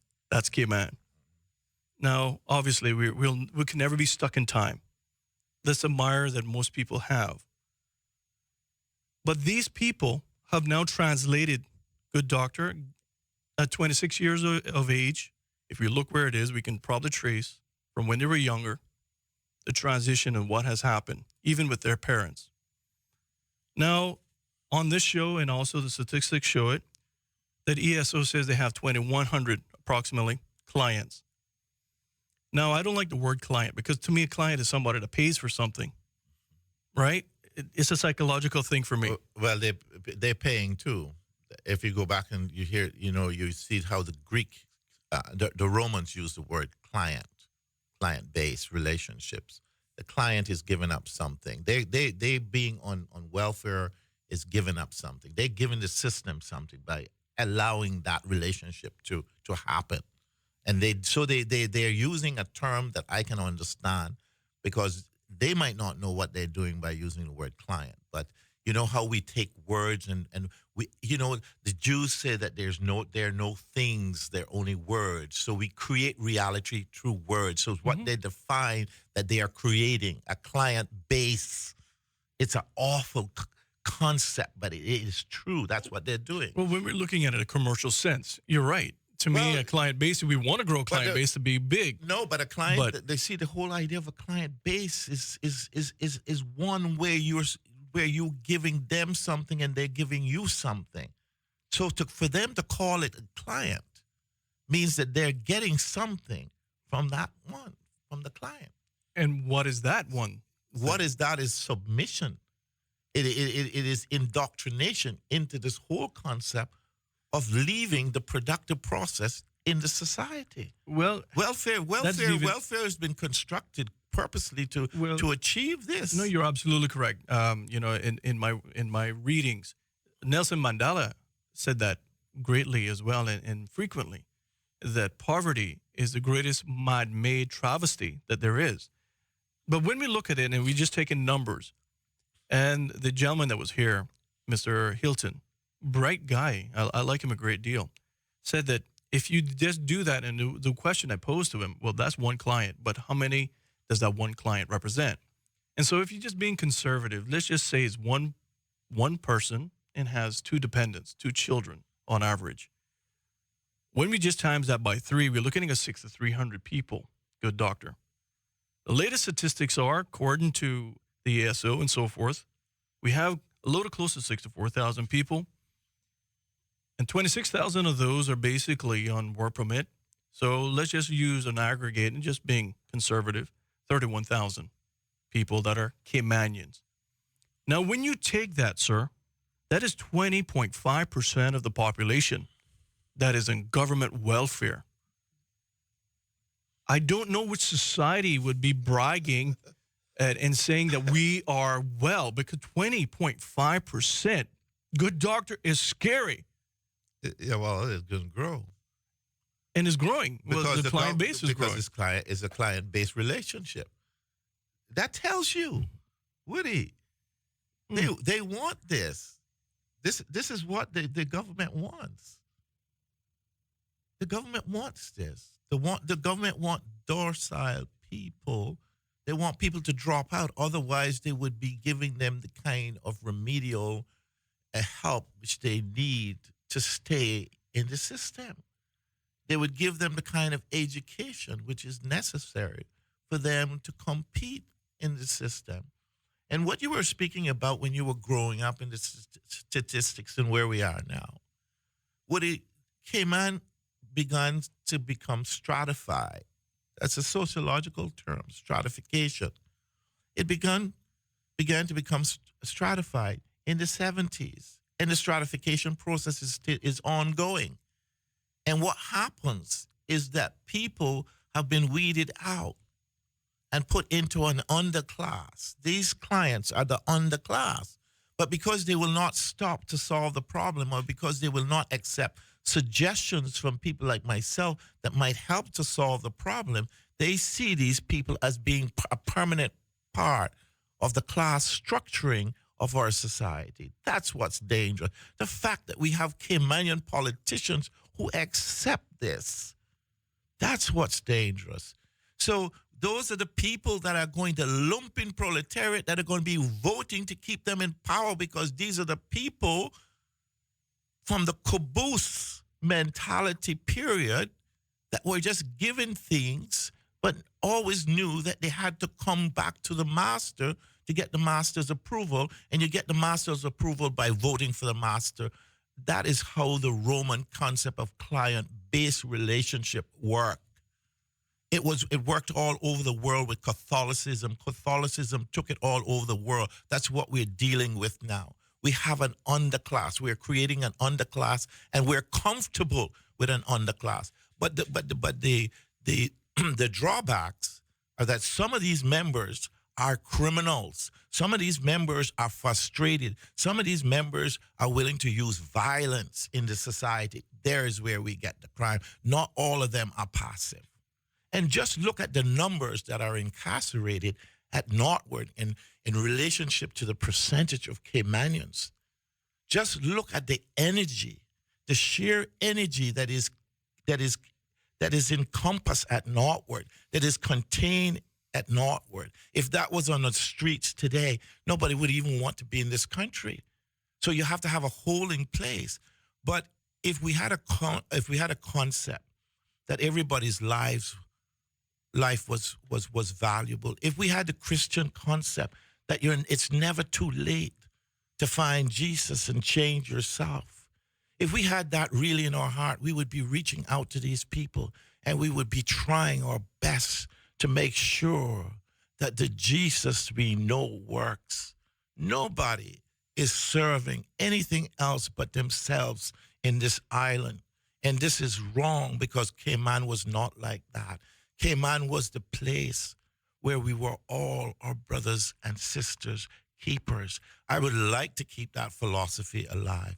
We have so many people that we never think about that are my age now, and then maybe even a little older, a little younger, that we've come to the end of our productive days and they want to sweep us off the plantation. They want to get rid of us because we can no longer be exploited. That is not the kind of Cayman that I would wish for my son Joshua. I believe, and when I spoke to you, I talked to you about your clarity of thoughts, your heart, your philosophical and theological understanding that those things are important in order to do a greater spiritual analysis of our society. God exists. And if God exists, and if you believe that God exists, then God has a voice. And it might be you that might be used as that voice or somebody else. But somebody speaks out and says, you know what? There can be a better world. There can be a better Cayman. And we want to continue to be critical of those persons who oppose that more idealistic paradigm that you have in your head. You always go back to the past. Make us make some of the past part of the present. And that we can only do by those people that have the passion and the understanding of what a communal society was like, and that they can bring back an aspect of that. And an aspect of that is not putting people on the dole, not putting people on welfare, not making people a client of the state that is used and kept in a captivity because they cannot see any value in themselves. Although they are giving money to feed themselves, they have no value, they feel no value, and therefore the only time they have value is when they join a gang and start terrorizing people. Well, good doctor, we got a lot of callers on line 233-1019, 233-1019. I got to go and pay some bills. I'm not subsidized like the government station.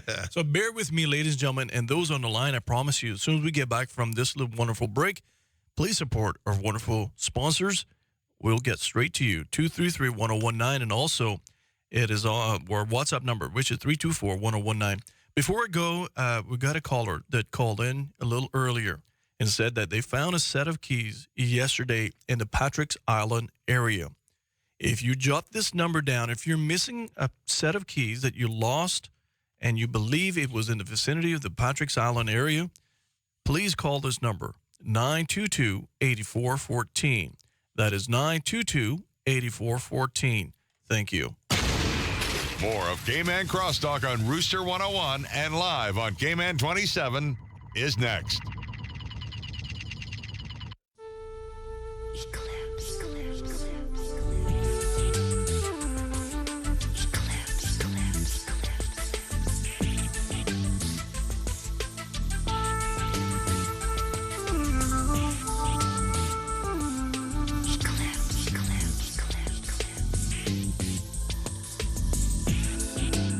Eclipse Hair Design and Day Spa. Discover the difference. Caymanian owned and operated since 1967. Paramount Carpets is a full-service operation beginning with material selection to the installation of finished products, as well as providing maintenance, service, and takes great pride in the quality of their work, making every effort to exceed customer expectations. Contact us today at 345-949-5000 or visit us at 317 Industrial Park, North Sound Road. Paramount Carpets. We do a whole lot more than just cover your floor.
A Bodentown man appears in court on charges of attempted murder. What's up, everybody? I'm Doug Dodds. Here's today's top stories for the K-Man 27 newsroom. A Bodentown man appears on charges of attempted murder and cruelty to a child. Yesterday, 26-year-old Travis Webb appeared in summary court. He's accused of burying a 3-year-old child alive last week at a Bodentown residence. Mr. Webb was remanded into custody. His case has been transferred to Grand Court. He's expected back in court on December 14th. In other news today, one man remains in stable condition at hospital after an early morning shooting yesterday in West Bay. Police say the incident happened shortly after 12 a.m. in the vicinity of Birch Tree Hill Road. The RCIPS is urging those who may have witnessed the incident to come forward with any information they might have on this incident. And finally today, police and the local biking community joined together over the weekend to host Ride Out K-Man 2018. It's an event that saw bikers take to the streets of K-Man to showcase their skills. Last year, if you remember, the event ended with arrest. This year, there was only one arrest. By all accounts, the event was a big success. For more news on these stories and others, click on KMan27.ky or watch the news tonight at 6. For Hurley's Media, I'm Doug Dodds. Have a great day.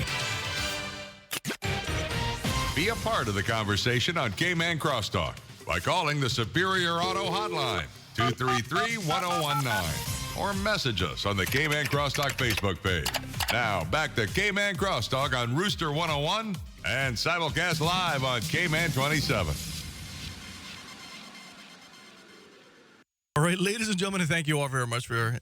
Sometimes I wish we probably have a crosstalk midstream, because some of the conversations we have here, we have to use some colorful language inside of it. But nevertheless, we want you all to participate. The lines were full before, 233-1019, 233-1019, and I just want to say to all of you, thank you very much for really commenting and so forth. We got some positive comments that came through, some emails and so forth that came through as well. And we're talking about population growth and trends. And I just want to sincerely thank someone. They actually sent it over to me. Thank you. I couldn't find this for the longest period of time. Thank you. They sent it over to me. Population scenarios, past trends, and future possibilities. Prepared for the Chief Secretary and the Portfolio of Internal and External Affairs by Dr. Philip Pedley, Principal Policy Advisor, December 2007. Wow. And like I said, I read this, and I would like anyone to really avail themselves of it, because Dr. Pedley, really love this island. And I think from an economic standpoint and from an economist standpoint, from his mindset, he was looking at it, what do we do and how do we craft policies moving forward? And like I said, in that, if anyone was to read it, it's really a mind opener. But to get back to this good doctor, if we have, and I'm just using conservative numbers here, 600 to 300 people on the dole, which is about 20% of our population, not the overall population, but the Caymanian electorate population. The others are contributing to their welfare by paying their taxes and so forth, and doing all they need to do in this type of economy. But when you got a resident population that is hitting 20% on a government dole, it really concerns me. And I gotta ask you this, sir. That number, if we based on the trends that Dr. Pedley wrote in his paper that I just articulated, and want to sincerely thank that individual as well. We got some wonderful people that listen to us on a daily basis. If we take that and we extrapolate that out over the years, it's not a wonderful picture. Sir, I want to ask you, and you see, this is where it is, and I don't think we're honest with ourselves as well. We have layered of issues. We have layered issues that, frankly, we don't have anyone willing to grapple it.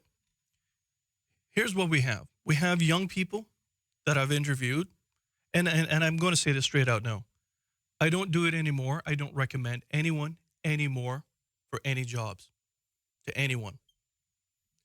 I've been let down countless times by Caymanians, by young people. And the sad part about it is, the other day I had a mother contact me to see if I can help her son find a job. She contacted me. She was the liaison trying to get him work. We got him work with the possibility, a 24-year-old guy, relatively smart. It looks like he could take on supervisory work. Came in worked 9 hours for this place we recommended him to. And good doctor, he left it when he wanted to leave. I said, well, and I got the report back from the employer saying, but wait a minute, you have a 9-hour day.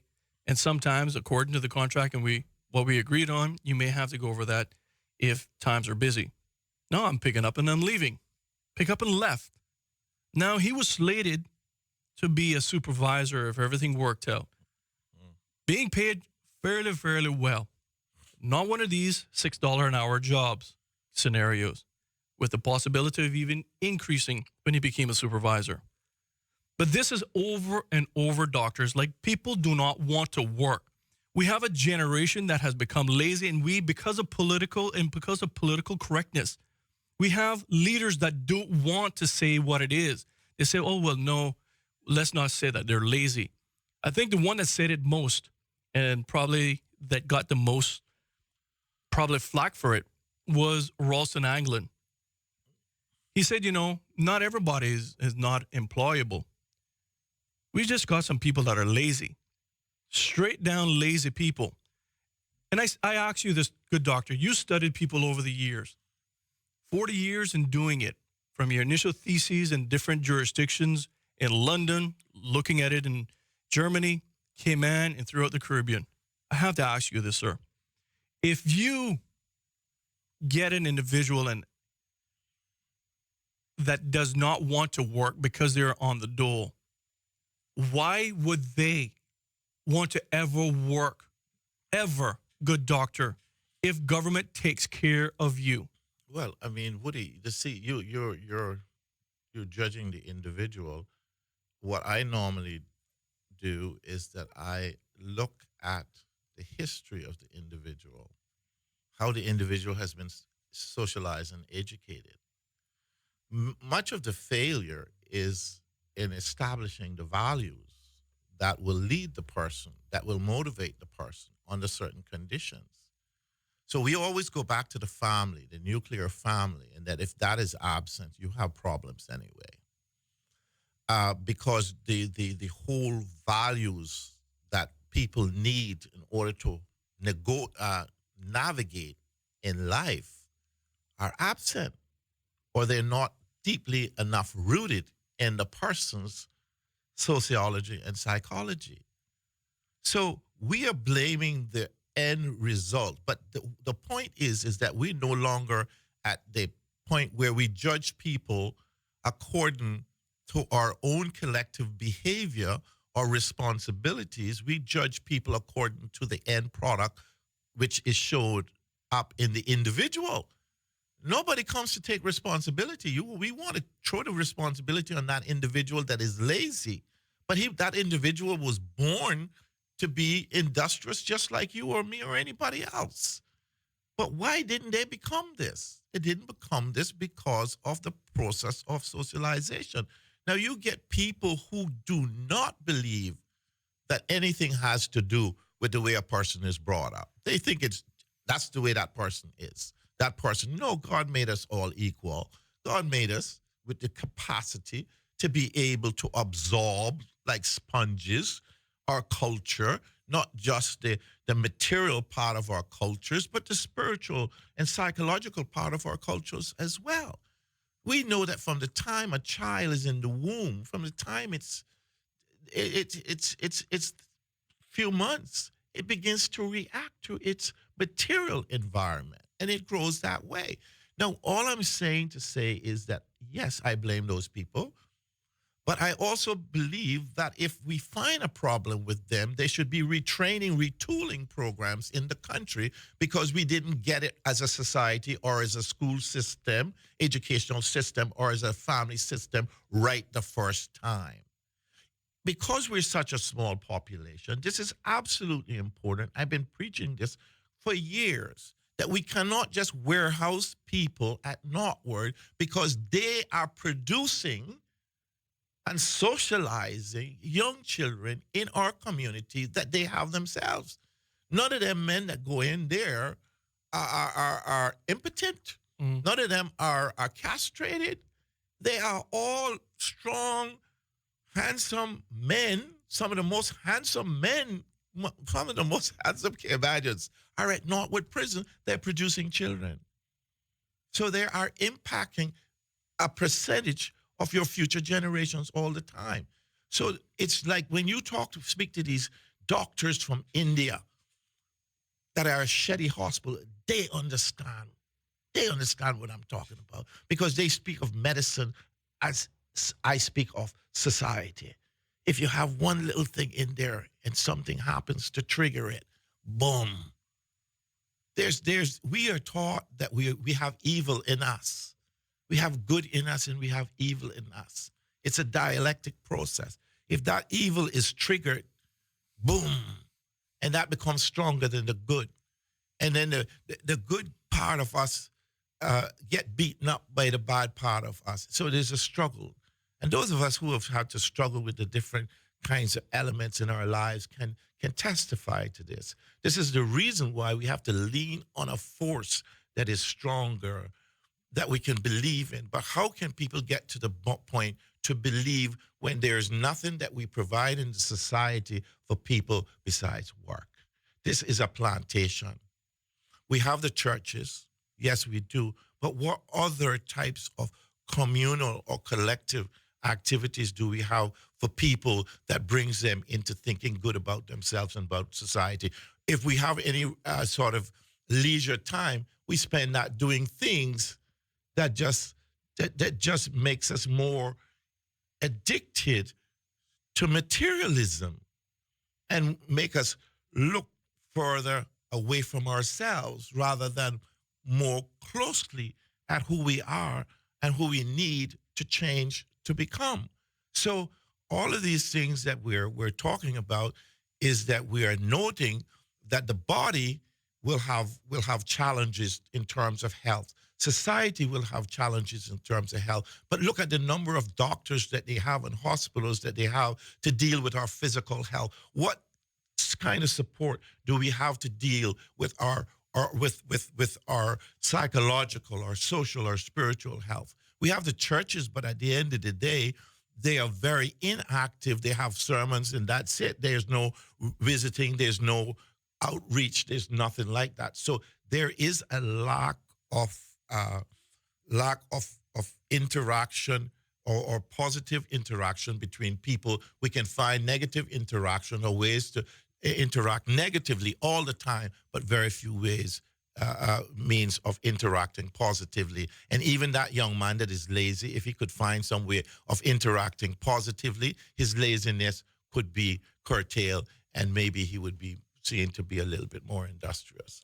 All right, we got callers on the line. Callers, I got to go and pay some bills. I promise you, hold on, and I will get back to you.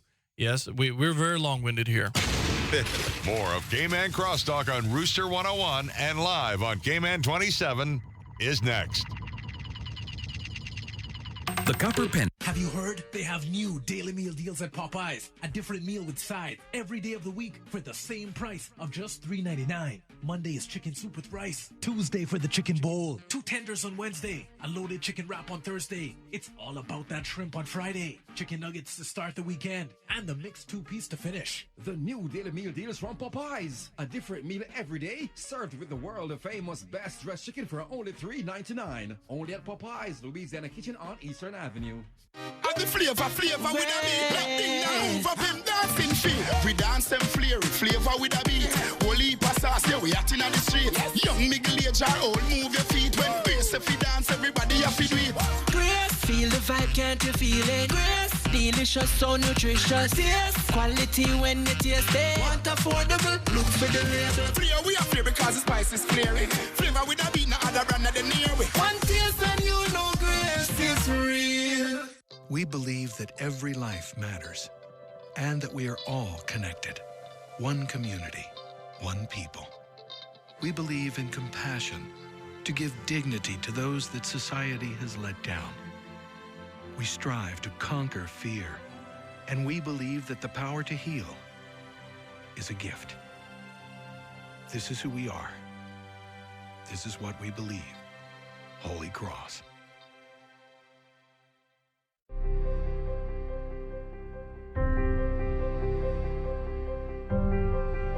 A timely response, That matters. Owning your own home? That matters. Supporting our community? That matters. When your child smiles? That matters. Good encounters, great experiences. It matters at Cayman National. Of 82. With the real fuel temperature, they say will hover around about 78. This evening, your winds are going to be coming at you from the east at 6 miles per hour. It's going to be slight to about 3 foot sea heights around the place. This morning, sunrise was at 6:40. Sunset will be at 5:46. You got 11 hours and 6 minutes of beautiful tropical sun to enjoy. And like I told you, there is a front that is coming. So tomorrow, your forecast would not be as beautiful and bright as it is today. You may have, in the evening hours, if the weather continues that way, you're going to experience some thunder storms and showers tomorrow evening. That's probably going to carry through to Thursday morning as well. But keep tuned to Hurley's Media, especially Cayman Crosstalk, weekdays between 7 and 10. We'll give you all the updates. Be a part of the conversation on Cayman Crosstalk by calling the Superior Auto Hotline, 233-1019, or message us on the Cayman Crosstalk Facebook page. Now, back to Cayman Crosstalk on Rooster 101 and simulcast live on Cayman 27. All right, ladies and gentlemen, and please call right now. I promise we won't get into a conversation if you all want to call right now. 233-1019, 233-1019. Yes, ladies and gentlemen, if you would like to call now, you can. 233-1019 before I got to take the next break. But good doctor, I'm glad that you said what you said because it was a segue for me to get in. You know what? I'm going to answer this caller before we get into another conversation because the conversation, I don't like to interrupt your thought, to be honest with you, because I just don't like doing that. Good morning, caller. How are you? Good morning, Woody. Good morning, sir. Thank you very much for your call. Good morning to you guys, Mr. Frank. Good morning, sir. Yeah, when people call in, you have to try to answer as soon as possible because these calls aren't free. Well, caller, I do, but you got to bear in mind I wouldn't cut you off when you're talking as well. So go on. Okay. Well, when it comes to speaking of individuals, helping them get work, it's always better for that individual to seek work themselves because they know the type of work that they enjoy and that they're able to do. But when you go to get work for someone and just get work for someone and just tell them you have work for them and just send them to the work, it might be something they...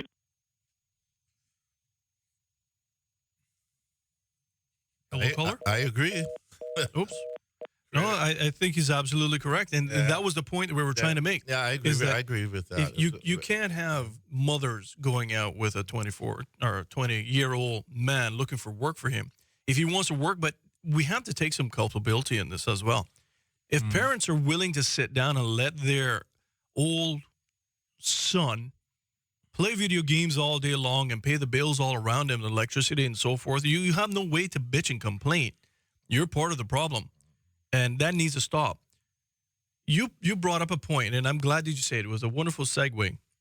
You said, look, we have some virile men that's incarcerated. Now, that's one segment of all of it. Now, if we're taking, and it's not on, I don't know the trends of those ones, to be honest with you, good doctor, that may be part of the rough 6,300 clients that has children and so forth of that nature. To your point, if you don't change the game, and I keep telling people this, if you want to change the circumstances, we can't continue playing Uno. We need to play dominoes, or you need to play poker. Because what will end up happening, when you get up from your chair, we're playing dominoes. It's the same type of system. It's the same game and so forth. You're just changing players out. If you want to change the system, we have to change the way that it looks on. How, good doctor, do we change that mindset of that 20% of the population that is indoctrinated into a welfare mindset? I want you to consider that whole lot, but I want to answer these callers. Good morning, caller. Good morning. Good morning, good morning. Thank you very much for your call. And good morning to you, Mr. Maxfield. Good morning. Woody, Mr. Frank, you know, The clouds in Cayman is getting darker and darker by the hour. And when I sit down or I move around and see the direction that our people is heading in, it's not good. They say the Caymanians are lazy. But you know what, Mr. Frank? We have a boat race pickup every year. We have the, what do you call it, the Nice cleanup program. nice program. Yeah, that they do. You almost made him choke. You know what I can't understand is that if we got these two programs going on every year, and it seems like majority of the same people who are getting the job every year to come back and do it, and there's so many people out there waiting to get involved in it. But what I can't understand is that if the Caymanians are so lazy, why is it that why is the Caymanian making the government think that we're really lazy because we're going to sit every year and wait for the boat clean up from our own backyards, which is our responsibility. And then a nice program, they get a clean up once a year. What happened to the rest of the year that they got to survive? This is what I can't understand, what the government think they're doing to our people. They're making them more handicapped than what they are as it is. You either help them find a 9-to-5 job or stop this crap that they so-called helping the people of these islands. And if you look at it, no disrespect to no nationality, go and see how many Caymanians are involved in it. That's what hits the core in me, you know. And you got Caymanians here who can't even find a decent apartment to rent that they to take a family in. There's always some excuse that they don't want no children. Where's the law for that? That is discrimination as far as I'm concerned when it comes to living in the Cayman Island. But I just want to say this morning, Frank, you just keep throwing it at them because you got a good conversation going. And with the people of this island, if you don't hurry wake up, we can all be drinking more than Kool-Aid. Well, I listen to you a lot on the radio, and I know that you are a very sort of brave person, and you continue being that way. Well, I don't tell people that, you know, they had to throw me off. And when they throw me off, I have a very large yard here. I'll put my posters in my yard and get CITN to come by and post them for me every day. But, you know, it's really and truly and seriously situation here in Cayman that we need to, somebody need to step back and say, you know, something got to be done. We got to stop sleeping. Yep. But thank you so much. You have a good one. All right. Thank you, caller. We got another caller online. Good morning, caller. Hello. Morning. Very good morning to you. Thank you very much for calling. Morning to Dr. Frank and Miss Jan. They said a mouthful. You know, sometimes I get up in the morning and I consider, I say, you know what? The politicians in this island they need to look in the mirror. And when they look in the mirror, let me tell you that they are the biggest enemies to themselves. Because when you come up in the morning and you know and you walk and you drive the streets of Georgetown or any district and you see our Caymanians picking up garbage, shooting iguanas. I mean, we have educated people out there picking up garbage. There are no jobs. They have degrees. They have, listen, I know definitely from the higher up, from the acting governor and all of those people in government, they are the ones that are ruining this island. And I am telling you, I definitely know, because when you go for an interview, some people get jobs, they don't even do a test. And they are here with Caymanians that has degrees, come up with honors and stuff. And what they do, they walk the streets. Oh, we're going to give you an interview. They shortlist them. They never even call them. Let me tell you something. This is serious. I am not the only one. I go shopping. I meet Caymanians in the streets that have been redundant from their jobs from 50, 55. Those people have been working for 20 years.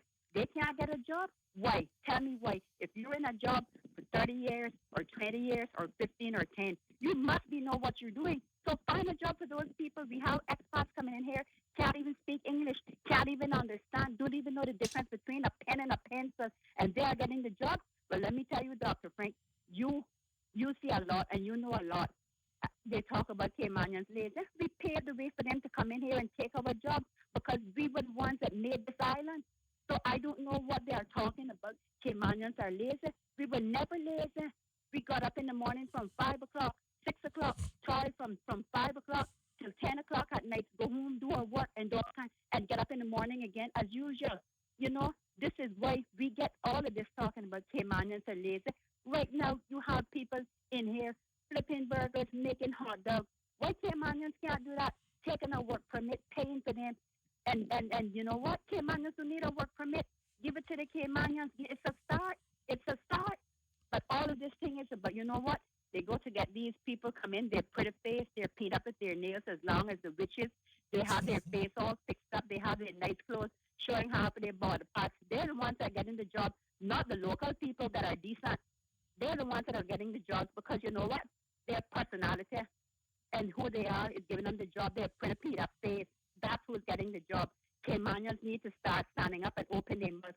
And when you are weak, they don't want you. They want the weak people. They don't want the strong people. They don't want the people that are going to open their mouth and expose them. They want the weak people that they can spin them around and turn them around. You remember when the airplane was hijacked? You know what Malachi Corner said when he went to the airport? He took the Spaniard by the hand. He swung her around. He said, honey, you may be pretty, but you have to go. So I lead out with you this morning. Thank you for listening. Thank you. Thank you. Yeah. All right, we got other callers on the line. Good morning, caller. Our line is full. 233-1019, sponsored by Superior Auto. Hello, caller. All right, didn't hold on. Good morning, caller. Hello. Morning, Woody. Good morning. Good morning. Thank you very much for your Good call. morning to Mr. Fun as well. Good morning, sir. I agree with the lady, the previous caller. But, Woody, we have a little problem. Whoever own a business, but I would say, but let's put it this way. All the Caymanian who business in Cayman, why don't try to hide their own people?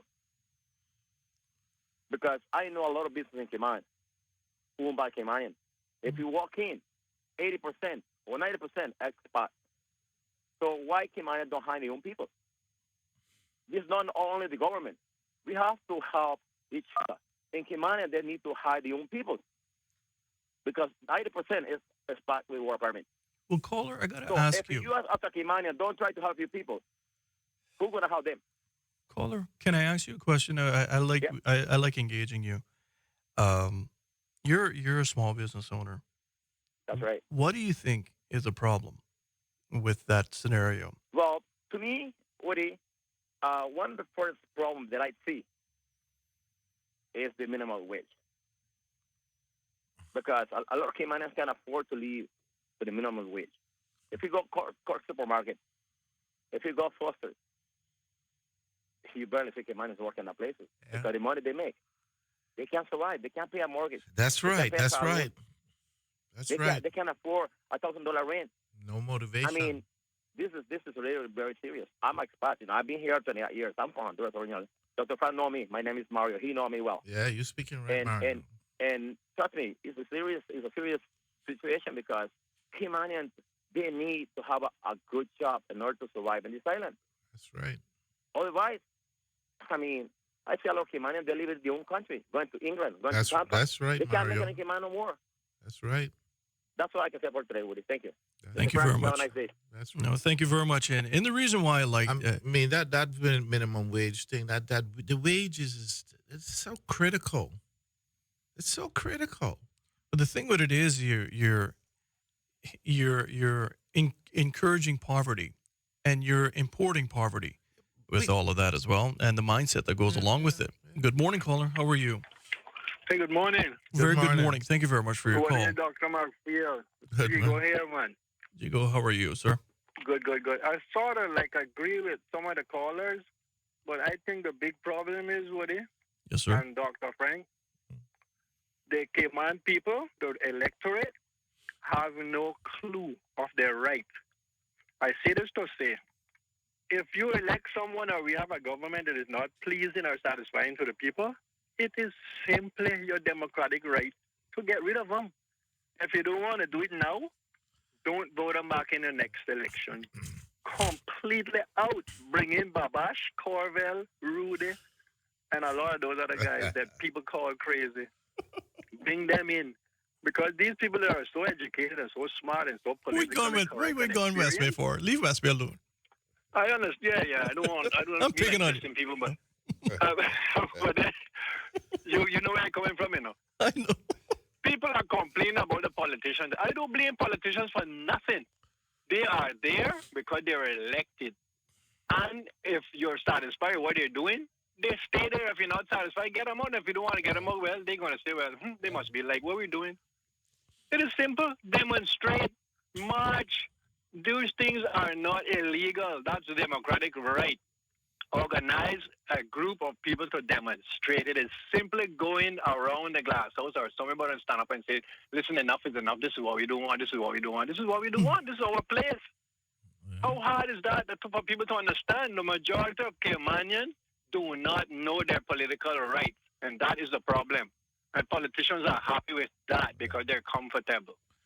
Yeah. Have a good day. That's my 2 cents. Thank you very much. We got callers on the line, 233-1019. I got to go and pay some bills. But Dr. Frank, before I go, it's just a little quick thing that came through. It says the true definition of minimum wage is, if I could pay you less, I would. The opinions expressed by K-Man Crosstalk, its hosts, callers, or guests are not those of Hurley's Media or its sponsors. Here are your latest news headlines from the K-Man 27 News Team on Rooster 101's K-Man Crosstalk. Now, here's the news.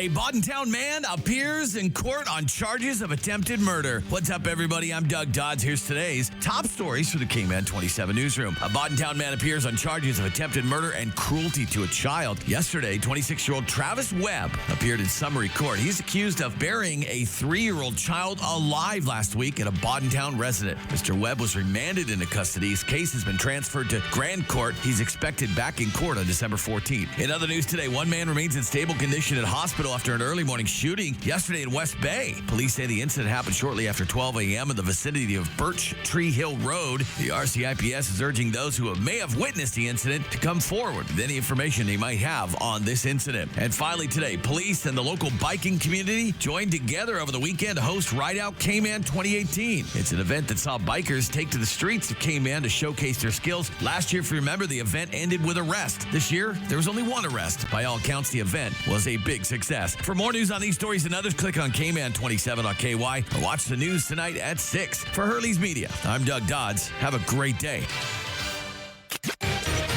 Be a part of the conversation on K-Man Crosstalk by calling the Superior Auto Hotline, 233-1019, or message us on the K-Man Crosstalk Facebook page.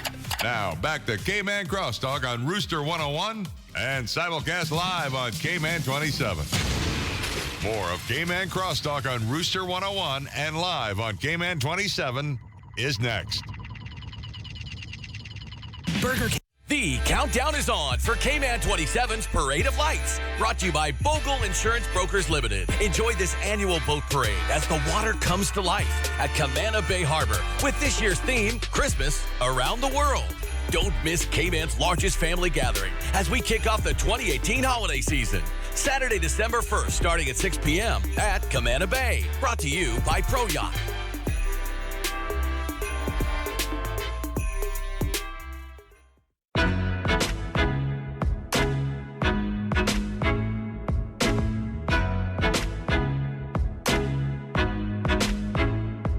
Hi, I'm Jordan Telford. I'm the master distiller for Tortuga Rum Company. I'm a born Caymanian, and I'm very proud to say that I'm producing an exceptional quality rum that's completely handmade, start to finish, distilled, bottled, and blended right here in Grand Cayman for Tortuga Rum Company. Mobil One The Grid is your VIP pass behind the scenes across the world of motorsport. You're going to see that aggression start from the Daytona 500 all the way up until the end of the year. I feel for the guys, driving past as close as I can, as fast as I can. A great win! Porsche win Le Mans! It's wall-to-wall action. There's no room for error. These trucks will jump 15, 20 feet in the air. Bogle Insurance Brokers Limited are professional, independent insurance brokers established in 1988. We are a wholly Caymanian-owned insurance broker with a wealth of knowledge in the local and international insurance market. Our professional team service clients with a range of insurance products, including motor, home, health, contractors, marine, and business insurance, among others. Contact us at 949-0579 or email us at service@bogleins.com.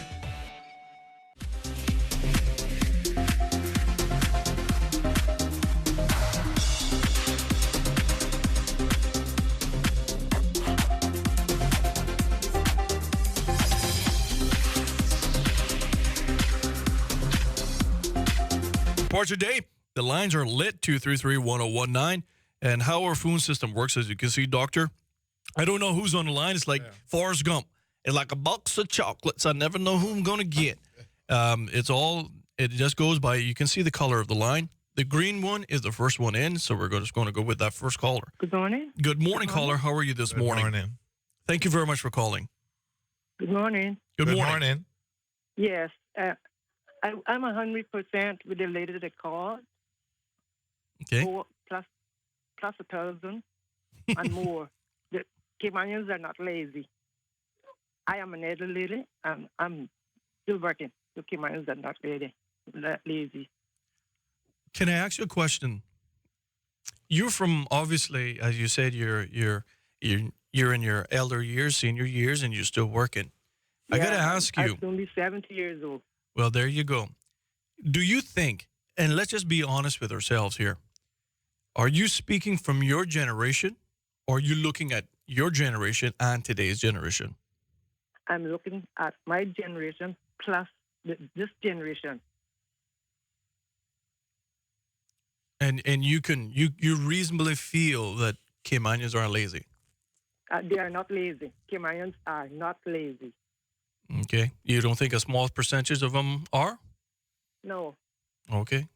They are all smart. They just don't want to give us no jobs. That's it. So thank you very much for hearing what I have to say. But I'm just tired. Mm-hmm. I need people to love the people the young people plus the elderly people. They need to stop calling people lazy. All right. Okay, then. Thank you very much. All right. Thank you very much. Okay. We got another caller online. Good morning, caller. How are you this morning? Good morning, Woody. Good morning, Mr. sir. Frank.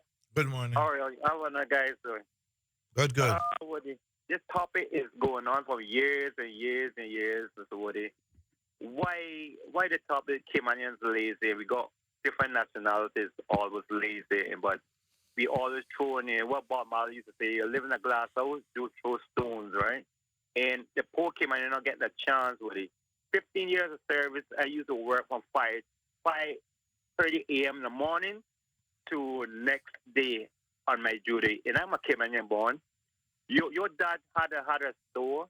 Each morning, I got up to father behind him, right? My dad had a store. I have to get up to father behind him each morning.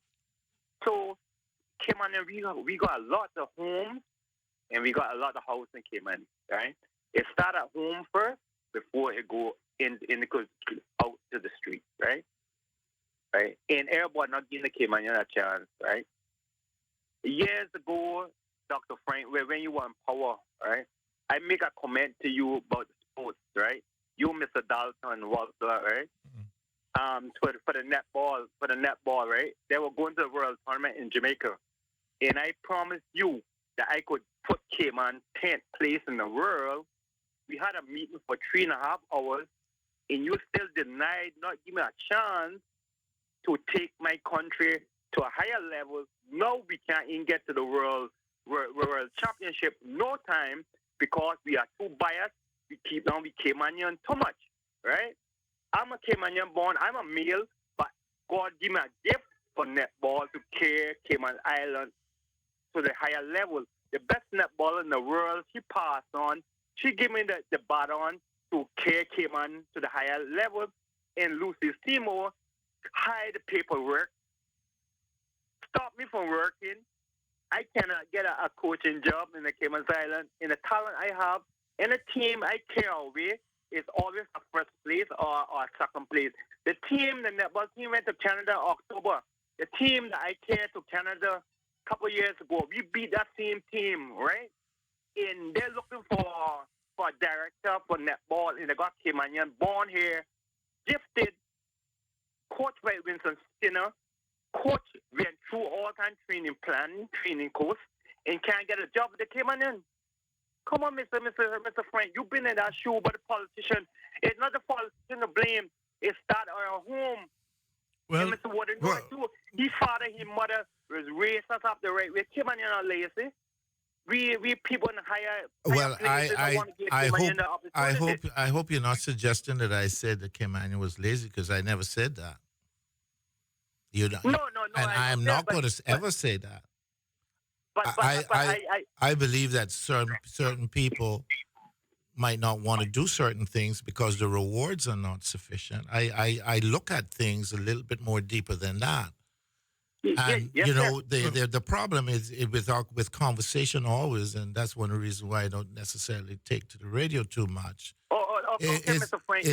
One other question. Why did you don't give me the opportunity? The Australian like me, the New Zealand country like me. Why did you didn't give me the opportunity to lead my country? Lead my country. We can't even get in the World Cup. The world. Why did you turn me down that time? Well, Eddie, first of all, I was not the director of sports. I was the minister with. Yes, sir. You were the minister. I was the minister. Was the director. Right, but you have to also understand that in everything, every aspect of life, there is a chain of command. There is a decision making. There's a decision making process. Well, if you act with discipline, then you will see. And you are coach, so you know the importance of discipline. You know the importance of group team formation. And you know the importance of people playing their role according to what they're designated to play. It's no different than any company or any government. So, I mean, Eddie, I've always had a good relationship with you. And if that didn't happen, it wasn't necessarily because I didn't think that you're qualified. I know that there was a chain of command. I feel that way. Because the Australian coaches and New Zealand coaches take me into their harm. Well, I am the number one coach in the world. I am not a coach, and I didn't know what. I can't judge you and that's the reason why I didn't make the decision. Somebody else made the decision. Caller, we're going off in slight tangent right now, but if I may, and I just to Dr. Frank's point, I analyze this quite a bit, and I give people credit where credit is due. When you look at how government structure, to Dr. Frank's point, ministers are policy makers. Government are policy makers. They give that policy to the chief officer, which then controls, in essence, is the CEO of their ministry. By political structure, Dr. Frank cannot and should not, by all accounts and standards, overreach that chief officer and say, I need you to hire X, so and so and so and so. It's the chief officer that makes those decisions, and usually that chief officer delegates that to the deputy chief officer, and the chief officer then will do, according to the PMFL, they would do a recruitment process if it's followed correctly. We've seen recently that was not followed correctly. I digress a bit, but nevertheless, there's a policy there. But long story short, you cannot, and we cannot as electors, as an electorate, hold government ministers 100% accountable for employment or anything of those things. We simply cannot. And if they do, it's wrong. It's called cronyism and nepotism. That's done on the board level aspect of it, but they cannot do it in terms of recruitment. And the recruiter, the main recruiter of civil servants, believe it or not, is the Honorable Franz Manderson, or whomever holds that position as deputy governor. I just want to lay that foundation to you, but caller? Yeah, but listen to you. Kimanya talent, right? Right? Why we want to give Kimanya a chance? We look at overseas, spending money overseas on a foreigner, not knowing our girls that go in. The high school don't even have a netball program now, Mr. Woody. It's a shame. You know the high school do not even have a netball program. Well, one thing I would say to you is I believe that Miss Lucille Seymour is still pretty much the godmother of netball. And the point is that they have that association, maybe liaise with her and that committee who makes these decisions and hire these people as well. But caller, thank you very much. And I just want to say. Yes, Mr. Woody, thank you very much. And thank you, Mr. Frank. All right, Eddie, man. All right, thank you very much. Good. Let's just see if this other caller held on. Good morning, caller. How are you this morning? Yeah, morning, gentlemen. Good morning, sir. Good morning. Interesting conversation, and I think it's one that we need to have more of because there is actually an illusion out there that Kimanya is abusing. Problem is, Mario, can I beg a favor? I'm not sure if you're driving and your phone is there, but there sounds like some wind is buffering in your mouthpiece, and I want people to hear you proper. Oh, okay. I'm not sure. I'm actually I'm not driving, but I don't know. Is it better now? A little bit. Yes, sir. Yeah. Is it? I'm not sure what the issue is, homeboy. I'm not driving. I'm not outside, so I don't know. Okay, Maybe sir. it's just a connection. I'm not sure. Well, hopefully people can hear me clearly. I just think that when the WNDA is one of those departments that has, and I mean, we just have to come to the realization that we have some unemployable people in our island, and they happen to be a part of the statistics of those who are unemployed. And they sign up at these departments, and then those departments position them in certain areas within the workforce, and they don't perform. And then we have this misconception that Caymanians are lazy and we give them opportunities and they don't want to work and all this other things. The problem is that the educated, ambitious Caymanians are not on that list. Those are the ones that went off to get, tertiary educations and have their degrees, who are within the workforce but not in the position in which they went off to study for. So they're not a part of the unemployment list. And the problem is, Woody, is that we need to bite the bullet and remove those individuals from the unemployment list that is just unemployable, because we have to have a separate institution in order to deal with what their issues are, in order to place them as productive members within the society. No matter how short or long that participation may be, we have to do a better job, because it's not a lot of people. Yeah. And very quickly, back to the other point about cheap labor and all these other things. These are things that we were warned about over 40 years ago, that cheap labor would become an issue in our country, but yet no one done anything to mitigate any of those things. The problem is that we've allowed too many companies to generate massive wealth off the back of cheap labor. So therefore, when we try to integrate our people within that labor force at a reasonable wage that allows them to participate by paying their mortgage and their food bills and their light bills and send their kids to a decent school, that wage is not acceptable to a Caymanian. A Caymanian cannot accept what the minimum wage is and be a productive member in society in terms of paying all of their obligations. The problem really is that we've allowed big companies to get too comfortable with the importation of cheap labor and generate massive wealth on the back of cheap labor and disregard the Caymanians. Yes, I understand that we do not harvest enough smart, educated, skilled Caymanians to take every single post, which is a demand in our country. We understand that. So that means that simply means that if we don't harvest enough Caymanians to fill every job that has some rewards where they can participate from a financial standpoint, then why do we have educated, smart, willing, ambitious Caymanians unemployed? So we have a serious social issue, and Dr. Frank will tell you, because that's his expertise. We have a serious issue in this country where we have an institution that is designed to put out the Caymanians who are unemployable, which creates this stigma that we're lazy and we don't want to work. And then we have another issue where we have institutions who are overlooking educated, smart, ambitious Caymanians simply because they create this fictitious term of overqualified or you don't fit this because of these reasons. The reality is that we have to make hard legislation choices in this country to change policies that accommodate the fabric of Cayman and who that fabric is supposed to look like. The problem really is that when we see institutions, like I go to the airport when I travel, I see all foreigners working at the security line at the checkpoint. And nobody can tell me that those jobs cannot be trained to Caymanians. We all know that they can be, but those people do not want to hire Caymanians because Caymanians will not accept the abuse that takes place in those workplaces in terms of not paying them properly, and forcing them to do other jobs outside of the conditions of their work permit. You see, that's the problem. We don't want to talk about it because the person that owned those businesses may have had lunch at your house at some point, or he may be friends with your grandmother, but we got to push all of that aside. All that got to be aside.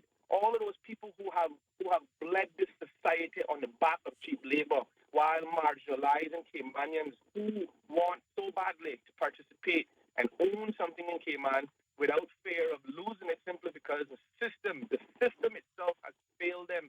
And we continue to talk about it, but we talk about it like tiptoeing on thin ice because we don't want to point the fingers at the big companies and the Caymanian, well, the so-called Caymanian-owned companies who employ these cheap laborers just so that they can maximize their wealth. And we sit back and we like, well, we can't talk about them because of these reasons. And then they got members of every board in order to protect their nest egg. And all we do is side scoop every major issue that creates social problems, financial problems, and then it becomes a criminal problem.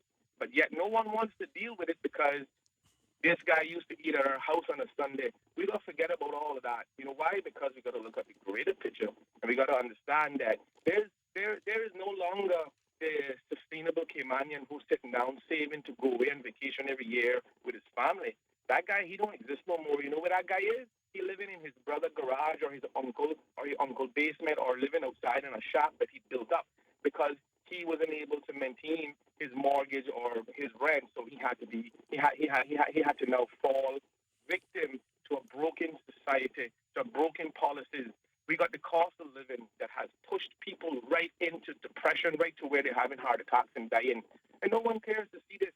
I took the time, Woody and Dr. Frank, to look at every single foreclosure in this country for the last 2 years, and not one single person was not a Caymanian. All Caymanians. Now, we have a problem. And if the government, and I hear people about they don't blame the politicians, let me tell you something. I'll leave you with this because I know the other callers. We need to have, democracy means nothing unless it's educated. We have to have educated democracy in our country. We need to know who we're electing and why we're electing them. And that way we understand what is the results and the consequences shall be. If we do not have an educated democracy, it's like what Socrates said, we'll always be electing candy shop owners who give you sugar every 4 years, and that's who you elect, and that's what you will get. So we need to seriously have, Caymanians are not lazy. You go and read Daniel Ludwig's memoirs and his autobiography, and he'll tell you that some of the most ambitious, strongest, innovative people in the world are the people from the Cayman Islands. How do we move from that reputation to the reputation we now have? Anyway, gentlemen, I'll listen in. All right. Thank you very much, caller. And I'm going to take a quick break right now. We're going to get back and get Dr. Frank to, discuss some of the things that he heard as well. And I just want to remind all of you that in 2015, and this is another report that I've read, and I give her a lot of credit for it. She took a lot of flack from a local periodical that kind of lambasted her. But it's Interministerial Committee on Unemployment, and it's dated June the 15th. And basically the main author of it was Dr. Tasha Ebanks Garcia. She was the spearhead of that. I think is a really great report. I think it would be prudent for people to really look on that as well and see where Dr. Garcia was coming from, or I should say, so her father don't get ticked off at me, Ebanks Garcia, where she was coming from as well. There's a lot of nuggets of truth in there, but here's something that came through before we hit this break. Good doctor. It says, good morning, Woody. I did research and recruitment for my master's. The result of my research is the employers do not paint Caymanians with a broad stroke of being lazy.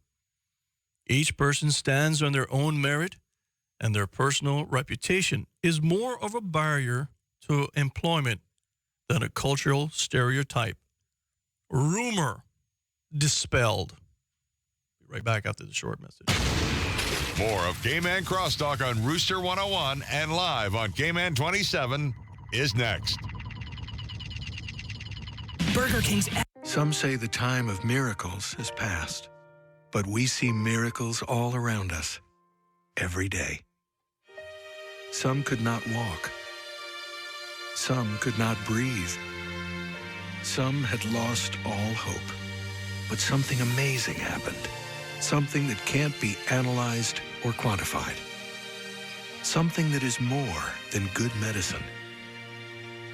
Holy Cross. The countdown is on for Cayman 27's Parade of Lights, brought to you by Bogle Insurance Brokers Limited. Enjoy this annual boat parade as the water comes to life at Camana Bay Harbor with this year's theme, Christmas Around the World. Don't miss Cayman's largest family gathering as we kick off the 2018 holiday season. Saturday, December 1st, starting at 6 p.m. at Camana Bay. Photo booth brought to you by CTMH Doctors Hospital.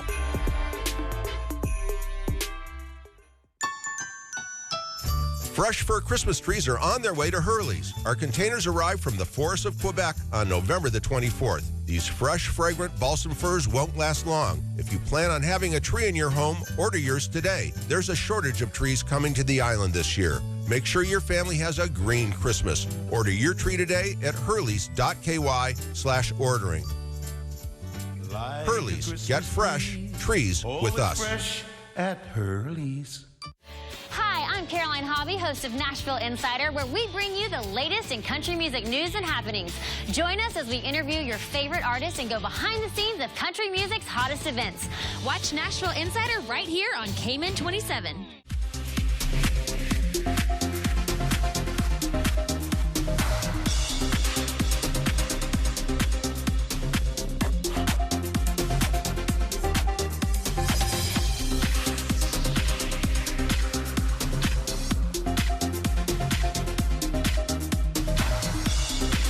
Calling the Superior Auto Hotline, 233-1019. Or message us on the Cayman Crosstalk Facebook page. Now, back to Cayman Crosstalk on Rooster 101 and simulcast live on Cayman 27. All right, ladies and gentlemen, thank you all very much for tuning in. Let us be part of your morning and part of your day. Number in studios is 233-1019. That is the in-studio number that's sponsored by our wonderful friends at Superior Auto. And remember, Superior Auto keeps your car in tune. Here are some of the comments that we received. You heard some of those articulated by some of our residents and our citizenry. Here's some that's online, sir. It says, some Caymanian people do not want to work because they get verbally and mentally abused on the job. That sentiment, believe it or not, is actually contained within Dr. Ebanks Garcia's interministerial report on employment as well. And she was lambasted for expressing such findings because it was anecdotal.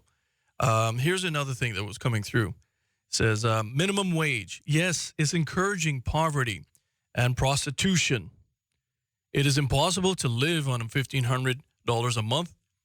Is it many Caymanians employers who are paying people this kind of wages? So it is not totally the government's fault. It is about employers. Many Caymanians among them that is paying persons, that is especially single mothers, $1,500 a month. She has to pay a minimum of $900 a month for water, utilities, or CUC, and shelter. That means a remainder of only $550 is left, with the pay for transport, health insurance, clothes, lunch money, food, and otherwise. How can they possibly live off of $1,500 a month? Check out the employers that are paying people these wages. Can we get a call? Yeah. Good morning, caller. How are you? Hello, good morning. Good morning, sir. Good morning. Yes, sir. I'm on famous weekend. It would hit a bit 9 years ago, right? I had a Jamaican spouse living with me, right? Was a friend of mine, right? And look at hit the beat down. She was a worker right now, right? And two sisters living in my house, right? She got free accommodation, free food, and employer bump her off with work permit now. So imagine locals though. They don't have no gateway now. You say what I'm saying? What from for school days, right? Right? You know they got the millennials and the iGen. They're after me, right? They're more sensitive now. They have the fee people, right? And for school days, when it comes to relationships, people are jealous of you. Top of the work environment, they're jealous of you. With that, I still have my R&R, my rest of recreation. I will 4th Street. You bought when some of the time, I will 4th Street. Conduct my business this morning, do what I do, right? I see my whole employer. I worked for 8 years. American. I tell him, Johnny, where? Rumble come back. I tell him, Johnny, where? You understand? So, came on cycle, it's jealous, envy. Okay? Let me do contribution. All right. Thank you very much, Rambo. Yeah, All right. You know- And Doctor, here's one thing that came through as well, and you can discuss it.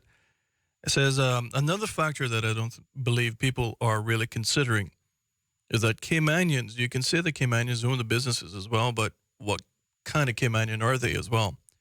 Sure, all of us are Caymanians now, but bear in mind that Caymanians may know the reputations of individuals and they don't want to hire them.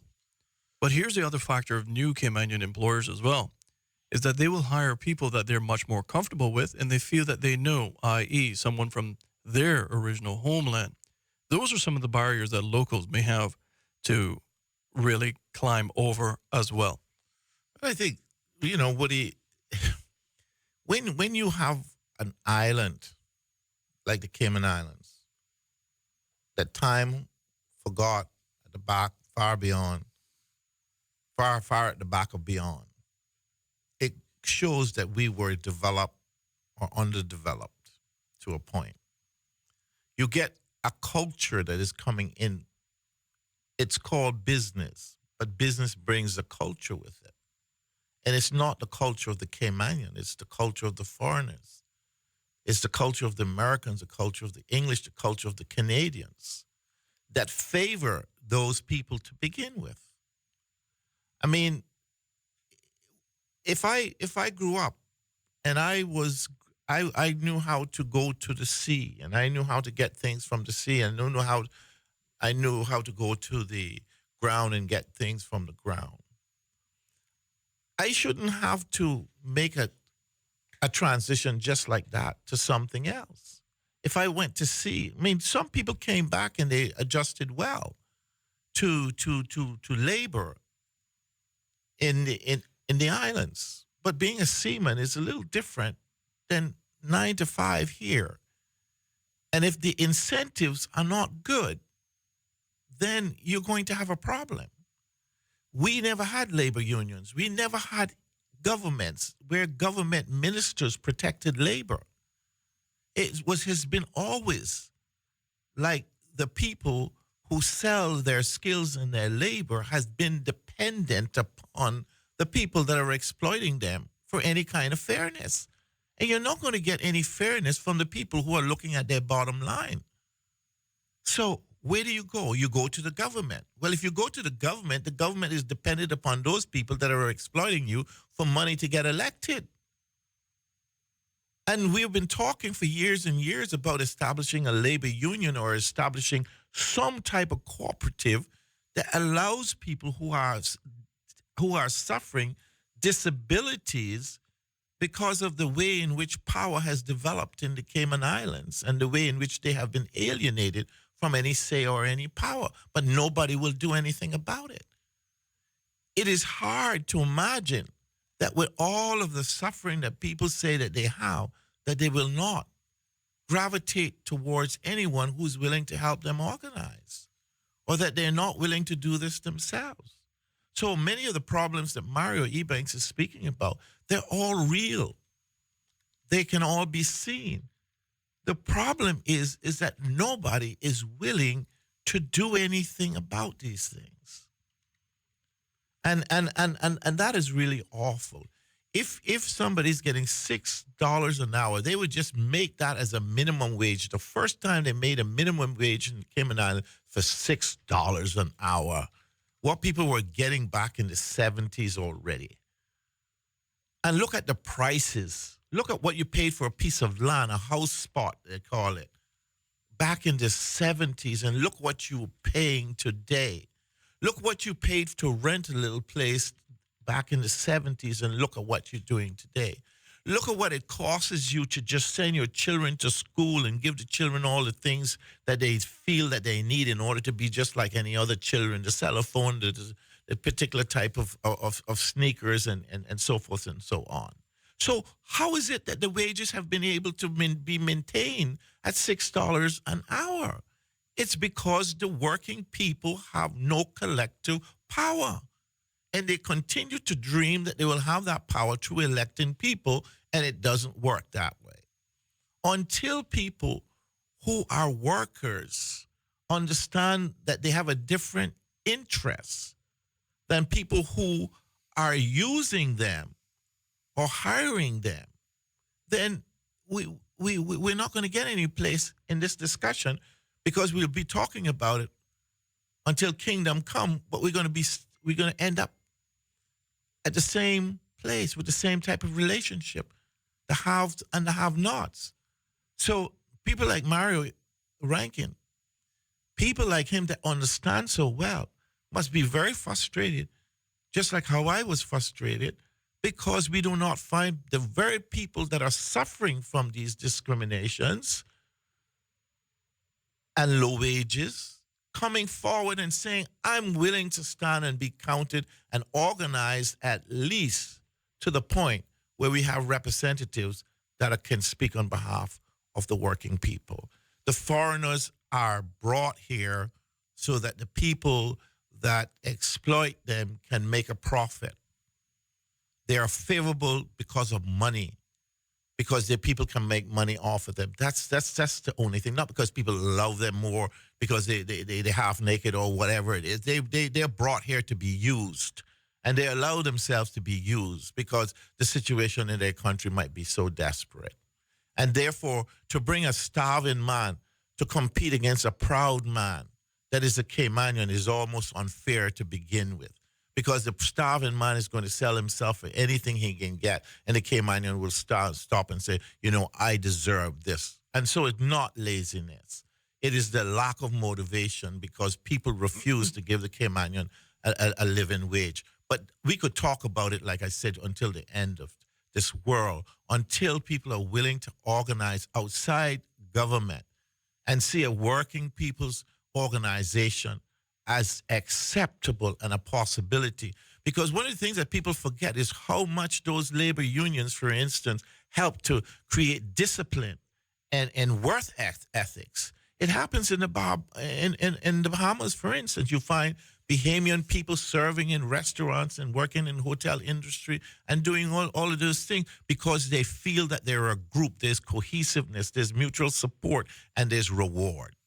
Those are the things that we don't have for our working people here. Everybody's an individual scattered out there just trying to struggle and to survive by themselves. It's a hard, dark, dreary life. Well, I thank you for that. And one thing I would like to add before we go to this break. Good doctor, we got to realize as well, too, that many people have champagne dreams, but have bare budgets. And the value of where we are in society, albeit minimum wage, people can keep knocking on it, but there is a structure within free market enterprise that allows people, no matter whether or not you are a auto technician, which is paying very well, or a janitor or whomever it may be, that there's value to that. But the point is that if you want to have that champagne dream, you cannot expect to have that champagne dream if you don't educate yourself to get to that champagne dream. And that's the problem that we have. But we don't generate our own values. But that's the point. We do not generate our own values. So the value generation starts someplace. And that's how I started the conversation this morning. We have to get back to understand that. And therefore, we have to all play our responsibility in making that change within the person that is not generating the right values. Several weeks ago, I received a thing from and you'll remember this publication, New Star, all the way from 1988. And it was actually an article highlighting Mr. Mario Ebanks, the human resource manager, I believe, for, I don't want to mess them all up, but I believe, not Cayman Airways, but one of those ones, the authority, I believe it is. I'm not certain, whichever one he's at. But Mario was inducted as the new chamber manager, and it started on July 1, 1988. Kind of goes back to my rough guesstimations. But back then, Mario was advocating for roughly the same thing you were talking for, that there are barriers to education, there are barriers to employment, and wanted the chamber to educate more, wanted the chamber members to acknowledge that there is discrimination within the workforce in 1988. And he took a lot of flack for it. In fact, apparently a lot of people left the chamber when he became president because he was radical in his thinking, according to this report and other ones that's subsequent to that. But Mr. Mario Ebanks, all the way from 1988, as the chamber president, identified it as the mission that he wanted to do as the manager of the Chamber of Commerce, that discrimination played a serious factor, and as a result, it was going to create some socio-economic issues. Maybe some of those we're reviewing today. But we got to go and take a break. Be right back after this with some closing remarks from Dr. Frank. And if you all want to chime in, 233-1019. More of K-Man Crosstalk on Rooster 101 and live on K-Man 27 is next. A tropical storm watch has been upgraded to Hey, I've been tracking the storm, and it's looking really dangerous. Yeah. You're in a new place. Gotta prepare. No, put that down. You need canned goods, not canned I get it. soda and yes, water. Sis, You need plenty water. of water. There's water. Water.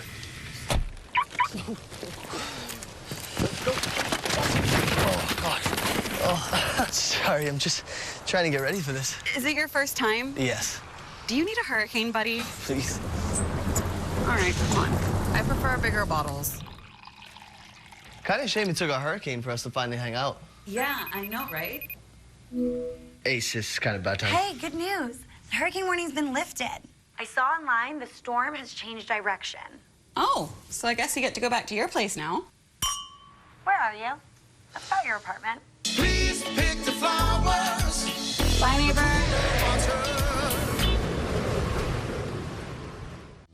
Champion House Restaurant, serving Cayman for over 30 years. Start your day off right with our breakfast, fruits, pastries, hot cereals, entree, and so much more. Stop by for lunch. Our buffet offers salad, soup, entrees, and desserts. Check out our website for details on our new dinner menu. And don't forget about catering. We can customize any menu to suit your needs. Champion House Restaurant, where the islanders dine.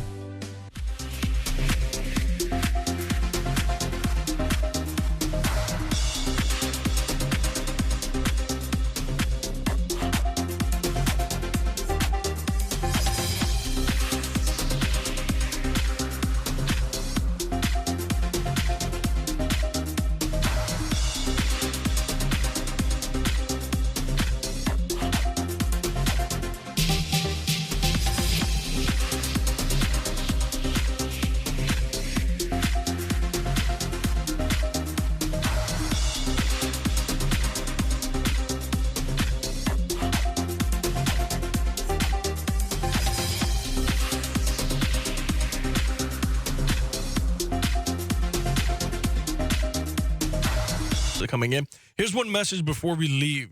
Good doctor and the others are coming in as well, but I'm going to try to get through to them as much as possible. It says, good morning, sirs. A lot of these young people are smoking ganja. It makes them just simply want to sleep all day long. They also have other social lifestyles which impact their overall motivation to really get out and work. That's true. Here's another. Hello, caller. How are you this morning? Fine, thanks, and you? I'm good. Brilliant. Thank you very much for your call this morning. Okay, my concern is the kids behind Burger King on Walker's Road. These are high school kids. They sit behind there every morning and smoke weed behind there. Really? For months, I have brought this to the police attention, up to the commissioner attention, and up to this present morning. I could not get a police officer to be scheduled there in the morning until these kids go into school. Now, they're showing no form of interest until something tragically happens behind there. When they get high and they molest a girl or rape a girl or something goes down behind there, that's when the police going to want to choose to get involved. Why not handle it before it starts? Prevent it before it happens. Huh? I am sick and tired of calling 911 or calling the police station every blessed morning nearly to go behind Burger King to the shortcut that leads to the school. Kids are always there smoking. I've been taking pictures and send them into the police.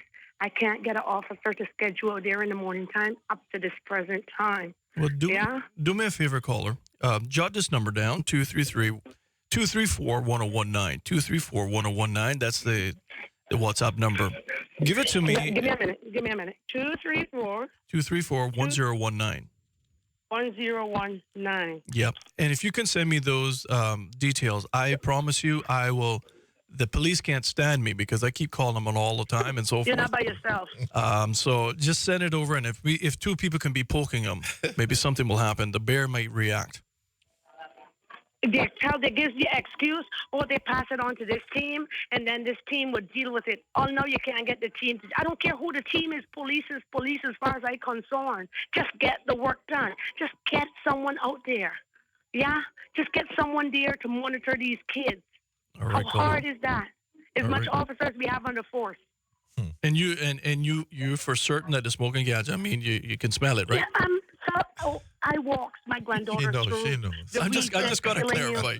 I got pictures with them with the weed in their hands, All right. cigarettes in their hands, That's scary. and I pass it on to the officers, and I cannot on to neighborhood officers, and I cannot get an officer to be out there ever in the morning time. Once they're at school, yeah. Yep. Come on. Well, caller, I got to ask you before you go: Are these UCCI students or are these SciFac? They're high school. What is it, John Gray? John Gray. And the UCC. Yeah. Okay. Of course. All right. Thank you very much, caller. And so, You're welcome. I'll text you. I'll send you the photos now. please do. Good doctor. We got other callers on the line, but my director general is a time Nazi.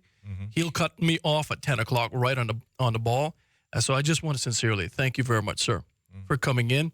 And someone just pointed out, and I just kind of skimmed it, but said to Dr. Frank's point, there are other labor unions in the Cayman Islands. You got the legal fraternity. You got other fraternities that are all together that are unions per se, but no employee fraternities. But Dr. Frank, I want to sincerely thank you for coming in. And I would say Godspeed. And one caller called in during the break saying we need to have this kind of conversation more. So hopefully when time loosens up, we can have another conversation as well. But thank you very much. And I will say to you, sir, Godspeed to you.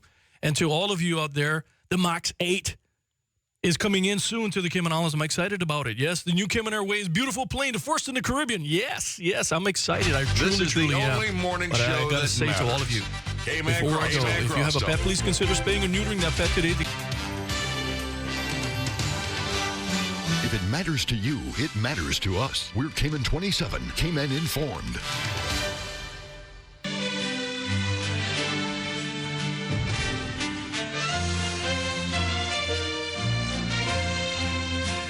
You're watching Cayman 27 News, Cayman Informed. Brought to you by Foster's Food Fair. At Foster's Food Fair, we care. Flow.